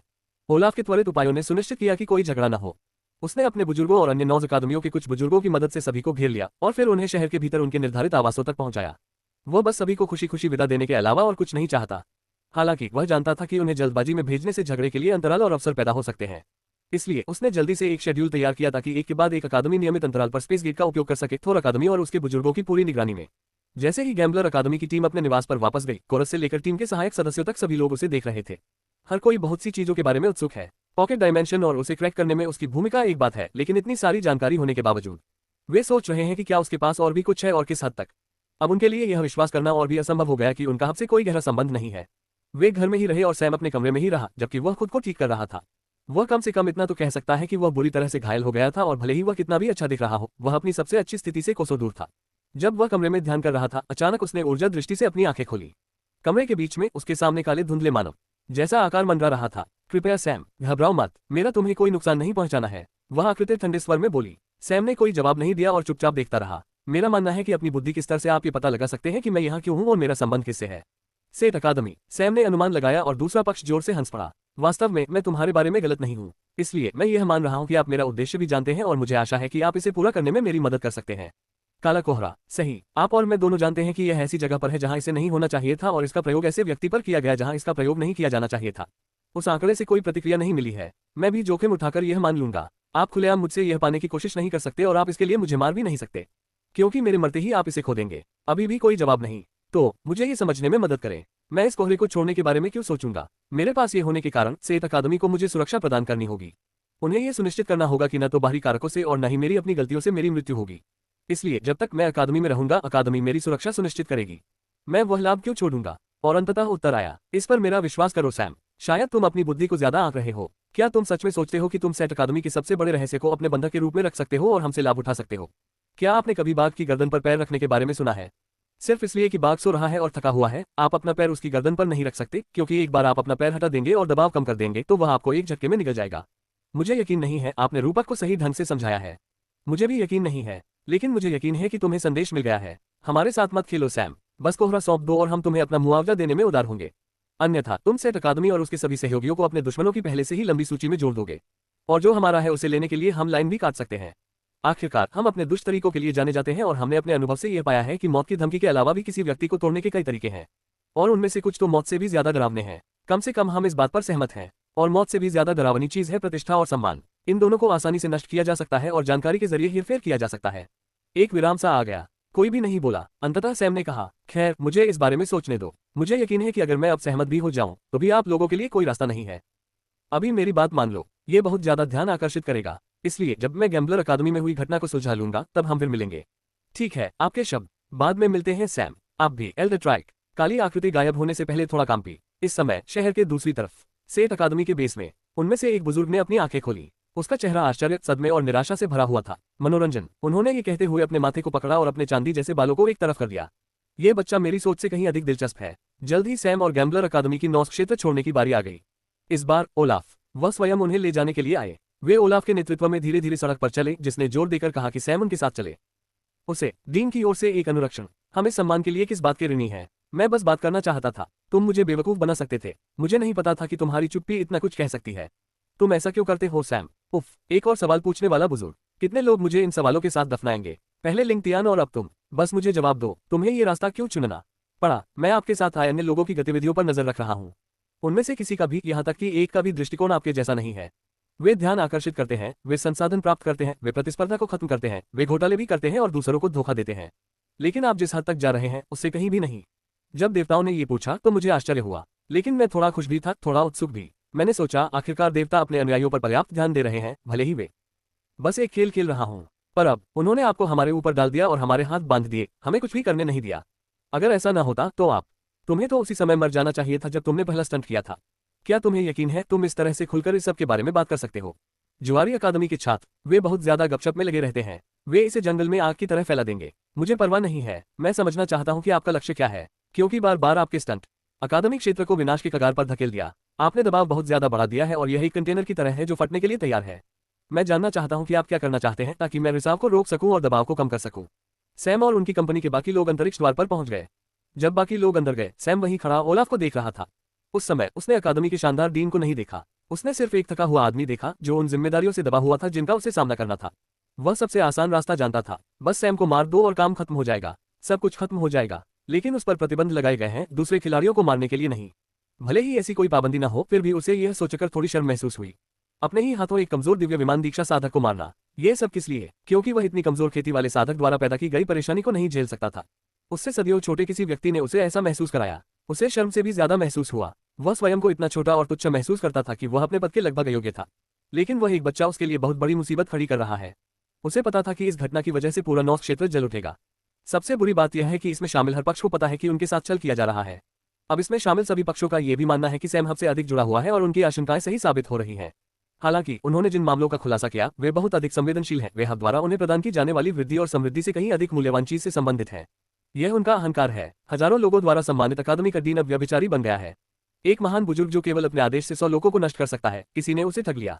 इस तरह की और भी कई घटनाएं हो चुकी हैं। इससे अहंकार को ठेस पहुंचती है, जिसे सहना आसान नहीं है। वे इसके लिए अपने फायदे को भी पीछे रख सकते हैं। यदि मैसेंजर काउंसिल के नियम और ओलाफ की कठोर कार्रवाई न होती तो थोर अकादमी लाल रंग में रंग गई होती।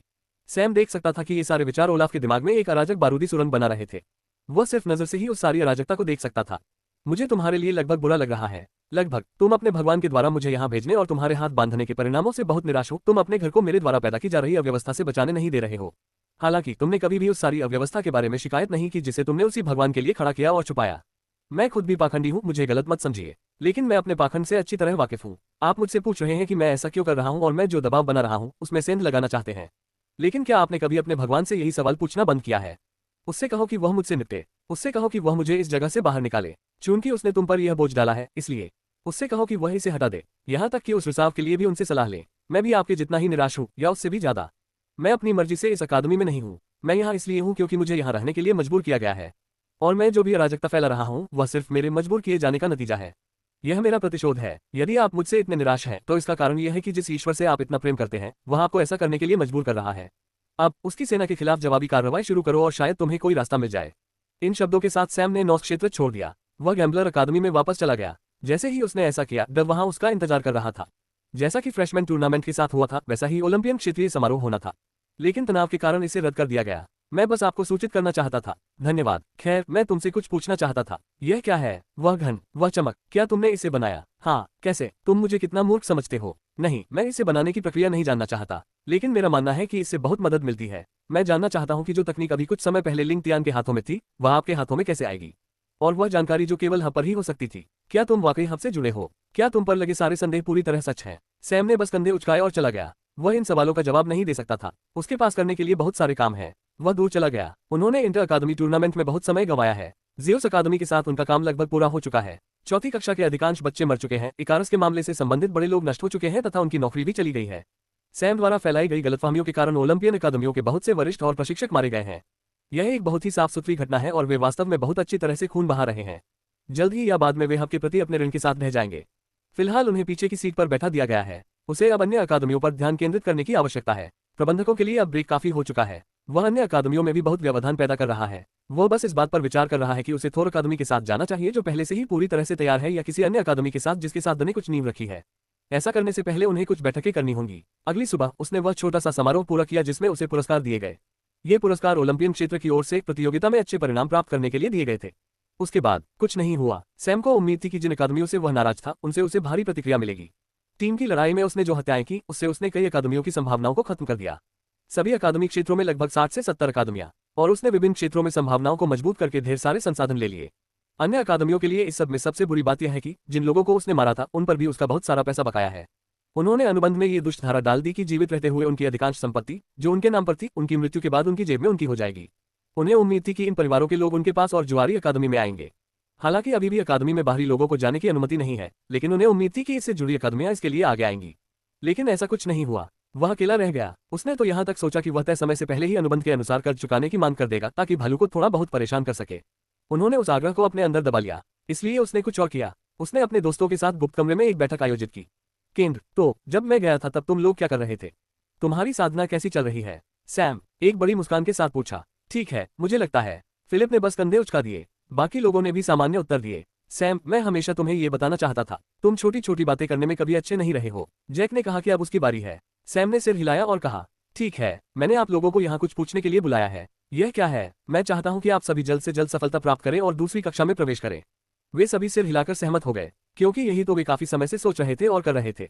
जब से सैम ने सफलता पाई है, सैम को भी इस बारे में पता था और उसने भी यही कहा।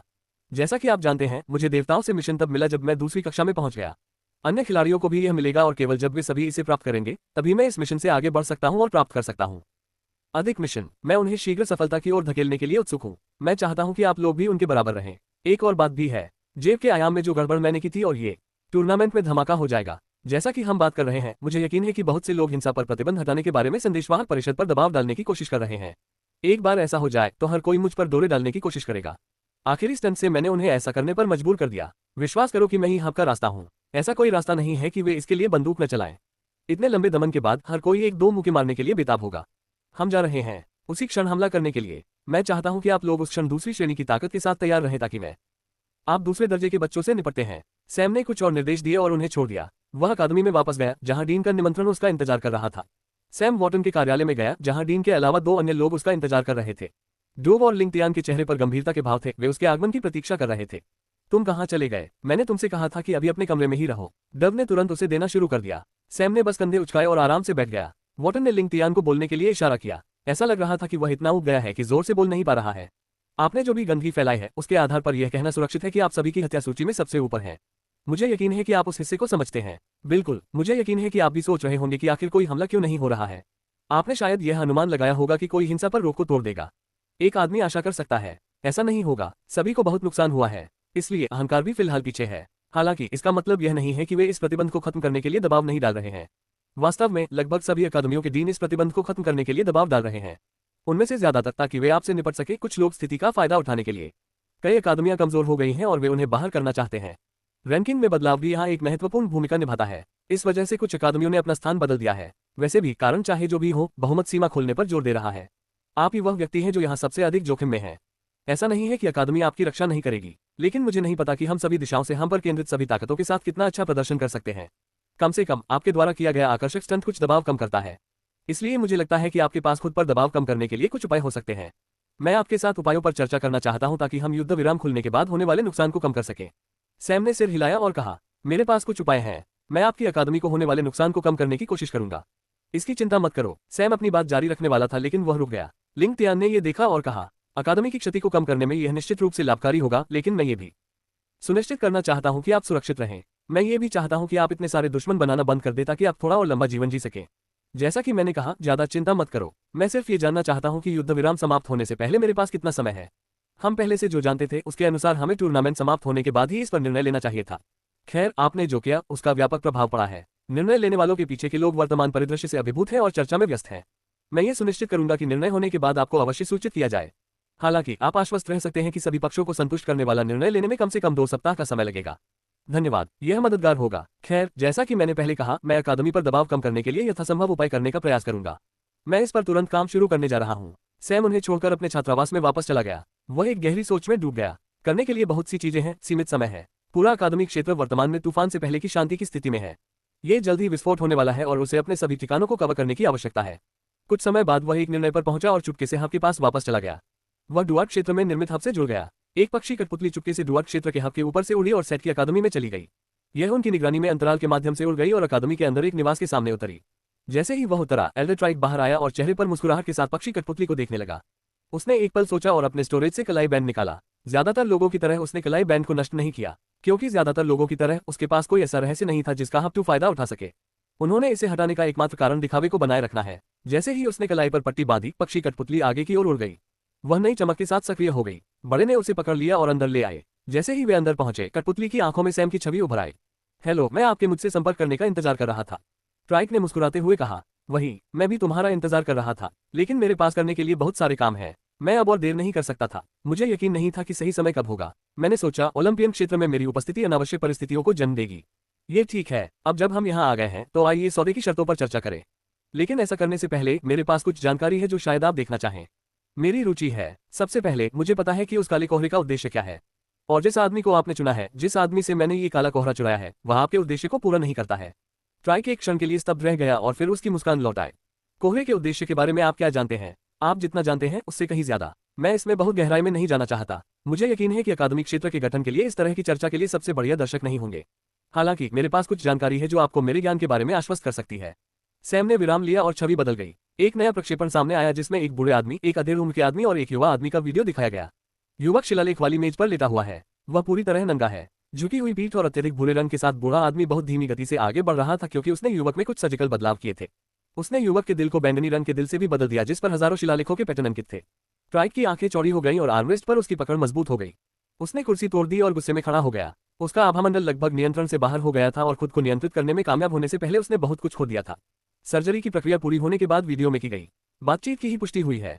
सैम की कहानी अब हृदय काले कोहरे को रोकने में सक्षम है। तुम्हारा यह निकम्मा बेटा अब अंधकार का राजकुमार बनने का पात्र बन सकता है। दादाजी, क्या आपको लगता है कि इससे हमें कोई परेशानी होगी? क्या आपको यकीन है कि हम इसे फिसला सकते हैं? सेट अकादमी के पीछे ट्राइक बहुत समझदार है। ट्राइक, वह कमीना अभी भी अपनी मां के स्तन चूस रहा है जब मैंने अपने पर काम करना शुरू किया। उन्नत अंगों पर प्रयोग, वह मेरे धोखे से कभी नहीं बच सकता। और वैसे भी कौन जानता है कि मेरी रचना अंधकार की संतान होने के योग्य नहीं है। आप सेट द्वारा दी गई आवश्यकताओं को जानते हैं। ऐसा कोई तरीका नहीं है जिससे किसी मनुष्य में वे गुण हो सकते हैं। शरीर की संरचना और शारीरिक प्रकृति पर असंख्य क्षेत्रों से एकत्रित सभी शोध जानकारी के बावजूद हम केवल एक निष्कर्ष पर पहुंचे। यह नहीं है संभव। मैंने आपके बेटे में जो कृत्रिम हृदय लगाया है वह उसे सेट द्वारा बताई गई स्थितियों के सबसे करीब बनाता है। इसलिए अब से वह अंधकार के राजकुमार का वाहन है। अरे, वह अब से अंधकार का राजकुमार है और मैं ऐसा घोषित करता हूँ। वीडियो वहीं खत्म हो गया और सैम का चेहरा वापस आ गया। वह बूढ़ा बकरा, मुझे मौका मिलते ही उसकी खाल उतार लेनी चाहिए थी। ट्राइक ने उदास होकर कहा। दांत। वह कुछ देर के लिए रुका और फिर शांत होकर बोला, आप सिर्फ अब से ही संबंधित नहीं हैं। आप इसके साथ गहराई से जुड़े हुए हैं, है ना? आप इसके निर्माताओं से संबद्ध हैं। आप उनके गहरे आंतरिक घेरे का हिस्सा हैं, है ना? सैम ने इसकी पुष्टि या खंडन नहीं किया। मैं यह नहीं पूछूंगा कि आपको ये जानकारी कैसे मिली, लेकिन इससे बहुत कुछ बदल जाता है। अब मुझे बताइए कि आपका क्या मतलब है। प्रस्ताव है, ठीक है, मैं दुआ क्षेत्र में मौजूद या दुआ क्षेत्र से संबंधित किसी भी ताकत से पूरी और पूर्ण सुरक्षा चाहता हूँ। साथ ही क्षेत्र में अपनी पसंद के संसाधन भी चाहता हूँ। मात्रा जिस पर हम बाद में सहमत हो सकते हैं। बदले में मैं तुम्हें दो चीजें दूंगा। मैं तुम्हें सेट अकादमी में मौजूद हर तिल और हर व्यक्ति की जानकारी बताऊंगा। वह सेट अकादमी को गिराने के लिए किसी बाहरी व्यक्ति के साथ मिलकर काम कर रहा है।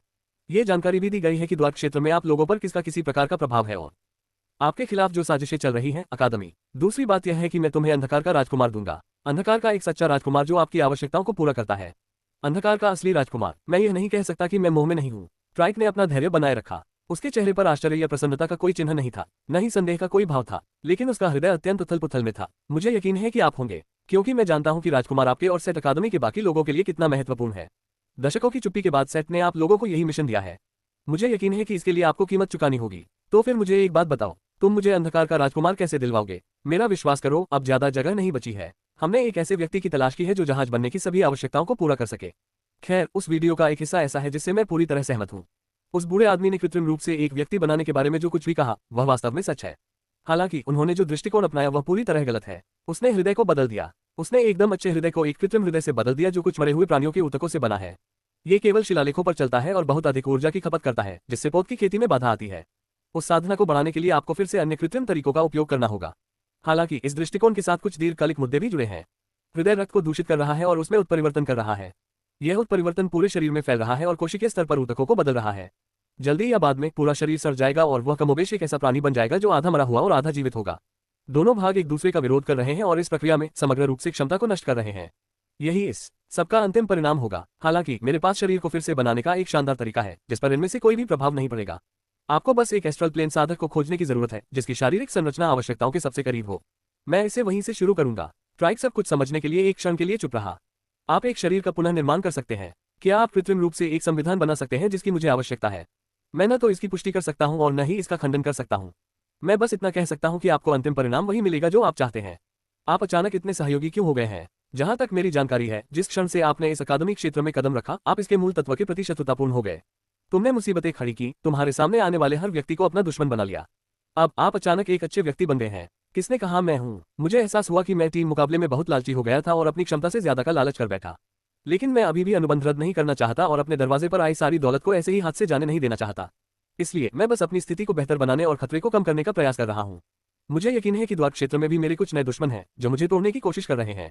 आपका यह मानना सही होगा, इसीलिए मैं आपके पास आ रहा हूं। मुझे वास्तव में आपकी अकादमी या द्वार क्षेत्र के खिलाफ कोई व्यक्तिगत शिकायत नहीं है। मेरे पास वह है जो आप चाहते हैं और मुझे यकीन है कि आप मेरी आवश्यकता के अनुसार परिस्थितियां बना सकते हैं। लेकिन हम किससे मजाक कर रहे हैं? आपको तो सौदे में बेहतर ही मिलेगा, भले ही आप मुझसे दोगुनी कीमत चुकाएं। ठीक है, मैं चारा ले लूंगा, लेकिन मुझे कुछ सबूत देखने की जरूरत है। मैं अंधेरे के नए राजकुमार को कहीं से भी बनाने की आपकी बात पर भरोसा नहीं कर सकता। मुझे आपके दृष्टिकोण की एक विस्तृत योजना देखने और मुझे आश्वस्त करने की जरूरत है। क्या आप चाहते हैं कि हम समझौते पर हस्ताक्षर करने से पहले मैं अपनी सारी योजनाएं और प्रक्रियाएं बता दूं? नहीं, वास्तव में नहीं। हम सौदे को अंतिम रूप देने से पहले या आपके दृष्टिकोण के विवरण पर चर्चा करने से पहले ही एक विरोधी अनुबंध पर हस्ताक्षर करेंगे। अगर मैं निष्पक्ष नहीं हूं तो मैं कुछ भी नहीं हूं। ठीक है, बस मेरे सोल कॉन्ट्रैक्ट के साथ आने वाली एक और पक्षी कठपुतली का इंतजार करो, और तुम उस पक्षी कठपुतली को उपहार के रूप में रख सकते हो। ये श्रृंखला का नवीनतम संस्करण है। मैं इसे एक विशेष संस्करण कहना चाहूंगा। मुझे यकीन है कि तुम इसकी सराहना करोगे कि यह कितना उद्देश्यपूर्ण हो सकता है। मैं इंतजार कर रहा हूं। पक्षी कठपुतली चली गई, लेकिन इससे पहले उसने स्थानिक अंगूठी और सैम की आवाज में एक अंतिम बयान छोड़ा। एक विदाई उपहार और एक दोस्ताना इशारा। स्थानिक वलय दस्तावेजों और रिकॉर्डिंग क्रिस्टल से भरा हुआ है। सैम ने जो जानकारी देने की बात कही थी उसका एक नमूना। ट्राइक ने पूरी रात इसे पढ़ा और एक ही समय में हैरान और भयभीत दोनों था। जानकारी बहुत संवेदनशील है और उसे इसका कुछ हिस्सा पता था, लेकिन कुछ हिस्से ऐसे हैं जिनके बारे में उसे बिल्कुल भी जानकारी नहीं है। उसे आश्चर्य है कि सैम ने इसे कैसे पकड़ लिया। सबसे भयावह बात यह थी कि उसे समझ में आ गया था कि यह तो बस एक नमूना है। वह ये भी नहीं समझ पा रहा था कि उसके पास उसके बारे में कितनी जानकारी है। वह अचानक से इस सहयोग के लिए पहले से कहीं अधिक उत्सुक हो गए हैं। सैम योजना बनाते समय हब में ही रहा। उसने ट्राइक को देने के लिए जो जानकारी देने की योजना बनाई थी उसे व्यवस्थित करना शुरू कर दिया। वह मूर्ख नहीं है। वह सेट अकादमी के बारे में जो कुछ भी जानता था वह सब ट्राइक को नहीं देगा। ऐसा करने से वह बहुत सारे कार्ड खो देगा। सेट अकादमी के अच्छे पक्ष में आना अच्छी बात है, लेकिन यह इसके लायक नहीं है। कीमत। उन्होंने जो जानकारी देना चाहते थे उसे संकलित और व्यवस्थित किया तथा एल्डर को समझाने के लिए योजना का मसौदा भी तैयार किया। ऐसा करने के बाद उन्होंने हस्ताक्षरित आत्मा अनुबंध को अंतरिक्ष द्वार संरचना में रखा और इसे डुअर्क क्षेत्र की ओर स्थित हब में भेज दिया। अगली सुबह सैम की विशेष पक्षी कठपुतलियों में से एक डुअर्क क्षेत्र के केंद्र से उड़कर एक बार फिर एल्डर ट्राइक के निवास में प्रवेश कर गई। पहले वाले से अलग ये पक्षी कठपुतली बहुत अलग है। ये थोड़ी छोटी है, लेकिन इसकी संरचना बहुत जटिल और जीवन जैसी है। इससे निकलने वाली जीवन शक्ति के संकेत ऐसा भ्रम पैदा करते हैं। इसे ट्राइक के कलाई बैंड से जोड़ा गया और उससे संबंधित सारी जानकारी प्राप्त की गई। उसके लिए उपलब्ध है। इसके साथ ही पक्षी कठपुतली का भंडारण कक्ष भी खोल दिया गया, जिससे आत्मा अनुबंध के दस्तावेज और सैम की योजना के साथ रिकॉर्डिंग क्रिस्टल प्रकट हो गए। ट्राइक ने सबसे पहले सोल कॉन्ट्रैक्ट खोला। सभी क्लॉज पढ़ने और सैम के हस्ताक्षर देखने के बाद उन्होंने उस पर हस्ताक्षर किए। इससे ये सुनिश्चित हो जाता है कि चाहे सौदा हो या न हो, न तो सैम और न ही ट्राइक एक दूसरे के रहस्यों को उजागर करेंगे जिन्हें वे एक दूसरे के सामने उजागर कर रहे हैं। Sam dark Prince, black fog और इस मामले से संबंधित किसी भी अन्य बात पर बात नहीं करेगा, जबकि ट्राइक सैम की योजनाओं और उसकी क्षमताओं के बारे में नहीं बोलेगा। एक बार हस्ताक्षर हो जाने के बाद रिकॉर्डिंग क्रिस्टल वास्तव में उसके लिए उपलब्ध करा दिए गए। रिकॉर्डिंग क्रिस्टल में ट्राइक ने जो देखा उसने उसे सैम को एक बिल्कुल नई रोशनी में देखने पर मजबूर कर दिया। वह एक अनुभवी बुजुर्ग है और उसे हर तरह की योग्यता वाले हर तरह के लोगों को देखकर गर्व होता है। फिर भी जब सैम ने कहा कि वह अंधकार के राजकुमार को बना सकता है तो उसने मान लिया कि सैम बस एक ही है। बकवास। लेकिन सैम ने जो दिखाया उससे उसे कुछ और ही सोचने पर मजबूर होना पड़ा। और इसका एक अच्छा कारण भी है, क्योंकि सैम ने जो कुछ बताया वह स्टोन के विश्लेषण से पहले और बाद में है। उन्होंने सैम द्वारा की गई सर्जरी या प्रक्रिया के बारे में बहुत गहराई से नहीं बताया, न ही उन्होंने इसका उल्लेख किया। तथ्य यह है कि उन्होंने इसे बदल दिया। हालांकि उन्होंने दिखाया कि स्टोन के शरीर में क्या परिवर्तन हुए। सर्जरी से पहले स्टोन का स्पष्ट विश्लेषण और सर्जरी के बाद स्पष्ट विश्लेषण। उसके शरीर, ताकत और शारीरिक गठन में पूर्ण परिवर्तन। अगर यह ट्राइक को आश्वस्त नहीं करता है, कुछ नहीं होगा। यह इस बात का ठोस सबूत है कि वह शायद सबसे करीबी चीज है जो ट्राइक को वह दे सकती है जो वह दे सकती है। आवश्यकता है, यह उसे मनाने के लिए पर्याप्त है। ठीक उसी तरह ट्राइक ने भी एक संदेश भेजा जिसमें कहा गया था कि वह इस सौदे से सहमत है। बेशक सैम को विवरण समझने के लिए कुछ समय चाहिए और उस पर बहुत सारी निगाहें हैं। उसे यह पता लगाना होगा कि क्या हो रहा है। द्वार क्षेत्र में जाने के लिए उपयुक्त समय, लेकिन उससे पहले उसे कुछ अन्य बातों का भी ध्यान रखना होगा, जिनमें से एक है शेष 6 खिलाड़ियों को संदेश भेजना। इतना कठिन क्योंकि डेस के अलावा बाकी लोगों को हब के बारे में पहले से ही जानकारी है। सैम ने खिलाड़ियों के गुर्गों के नाम भी एकत्रित कर लिए ताकि वे गोलीबारी में न फंसे। संदेश में स्पष्ट रूप से बताया गया था कि सैम का पहला मिशन क्या है, इसकी शुरुआत कैसे हुई और मिशन की शर्तों को पूरा करने में वह कितनी दूर तक पहुंच गया है। उन्होंने कोई अन्य जानकारी नहीं दी, न ही उन्हें अपने मिशन प्राप्त करने के लिए प्रेरित किया। उन्होंने केवल अपने वर्तमान मिशन की स्थिति के बारे में जानकारी दी। ये बात उनके अंदर आग जलाने के लिए काफी थी।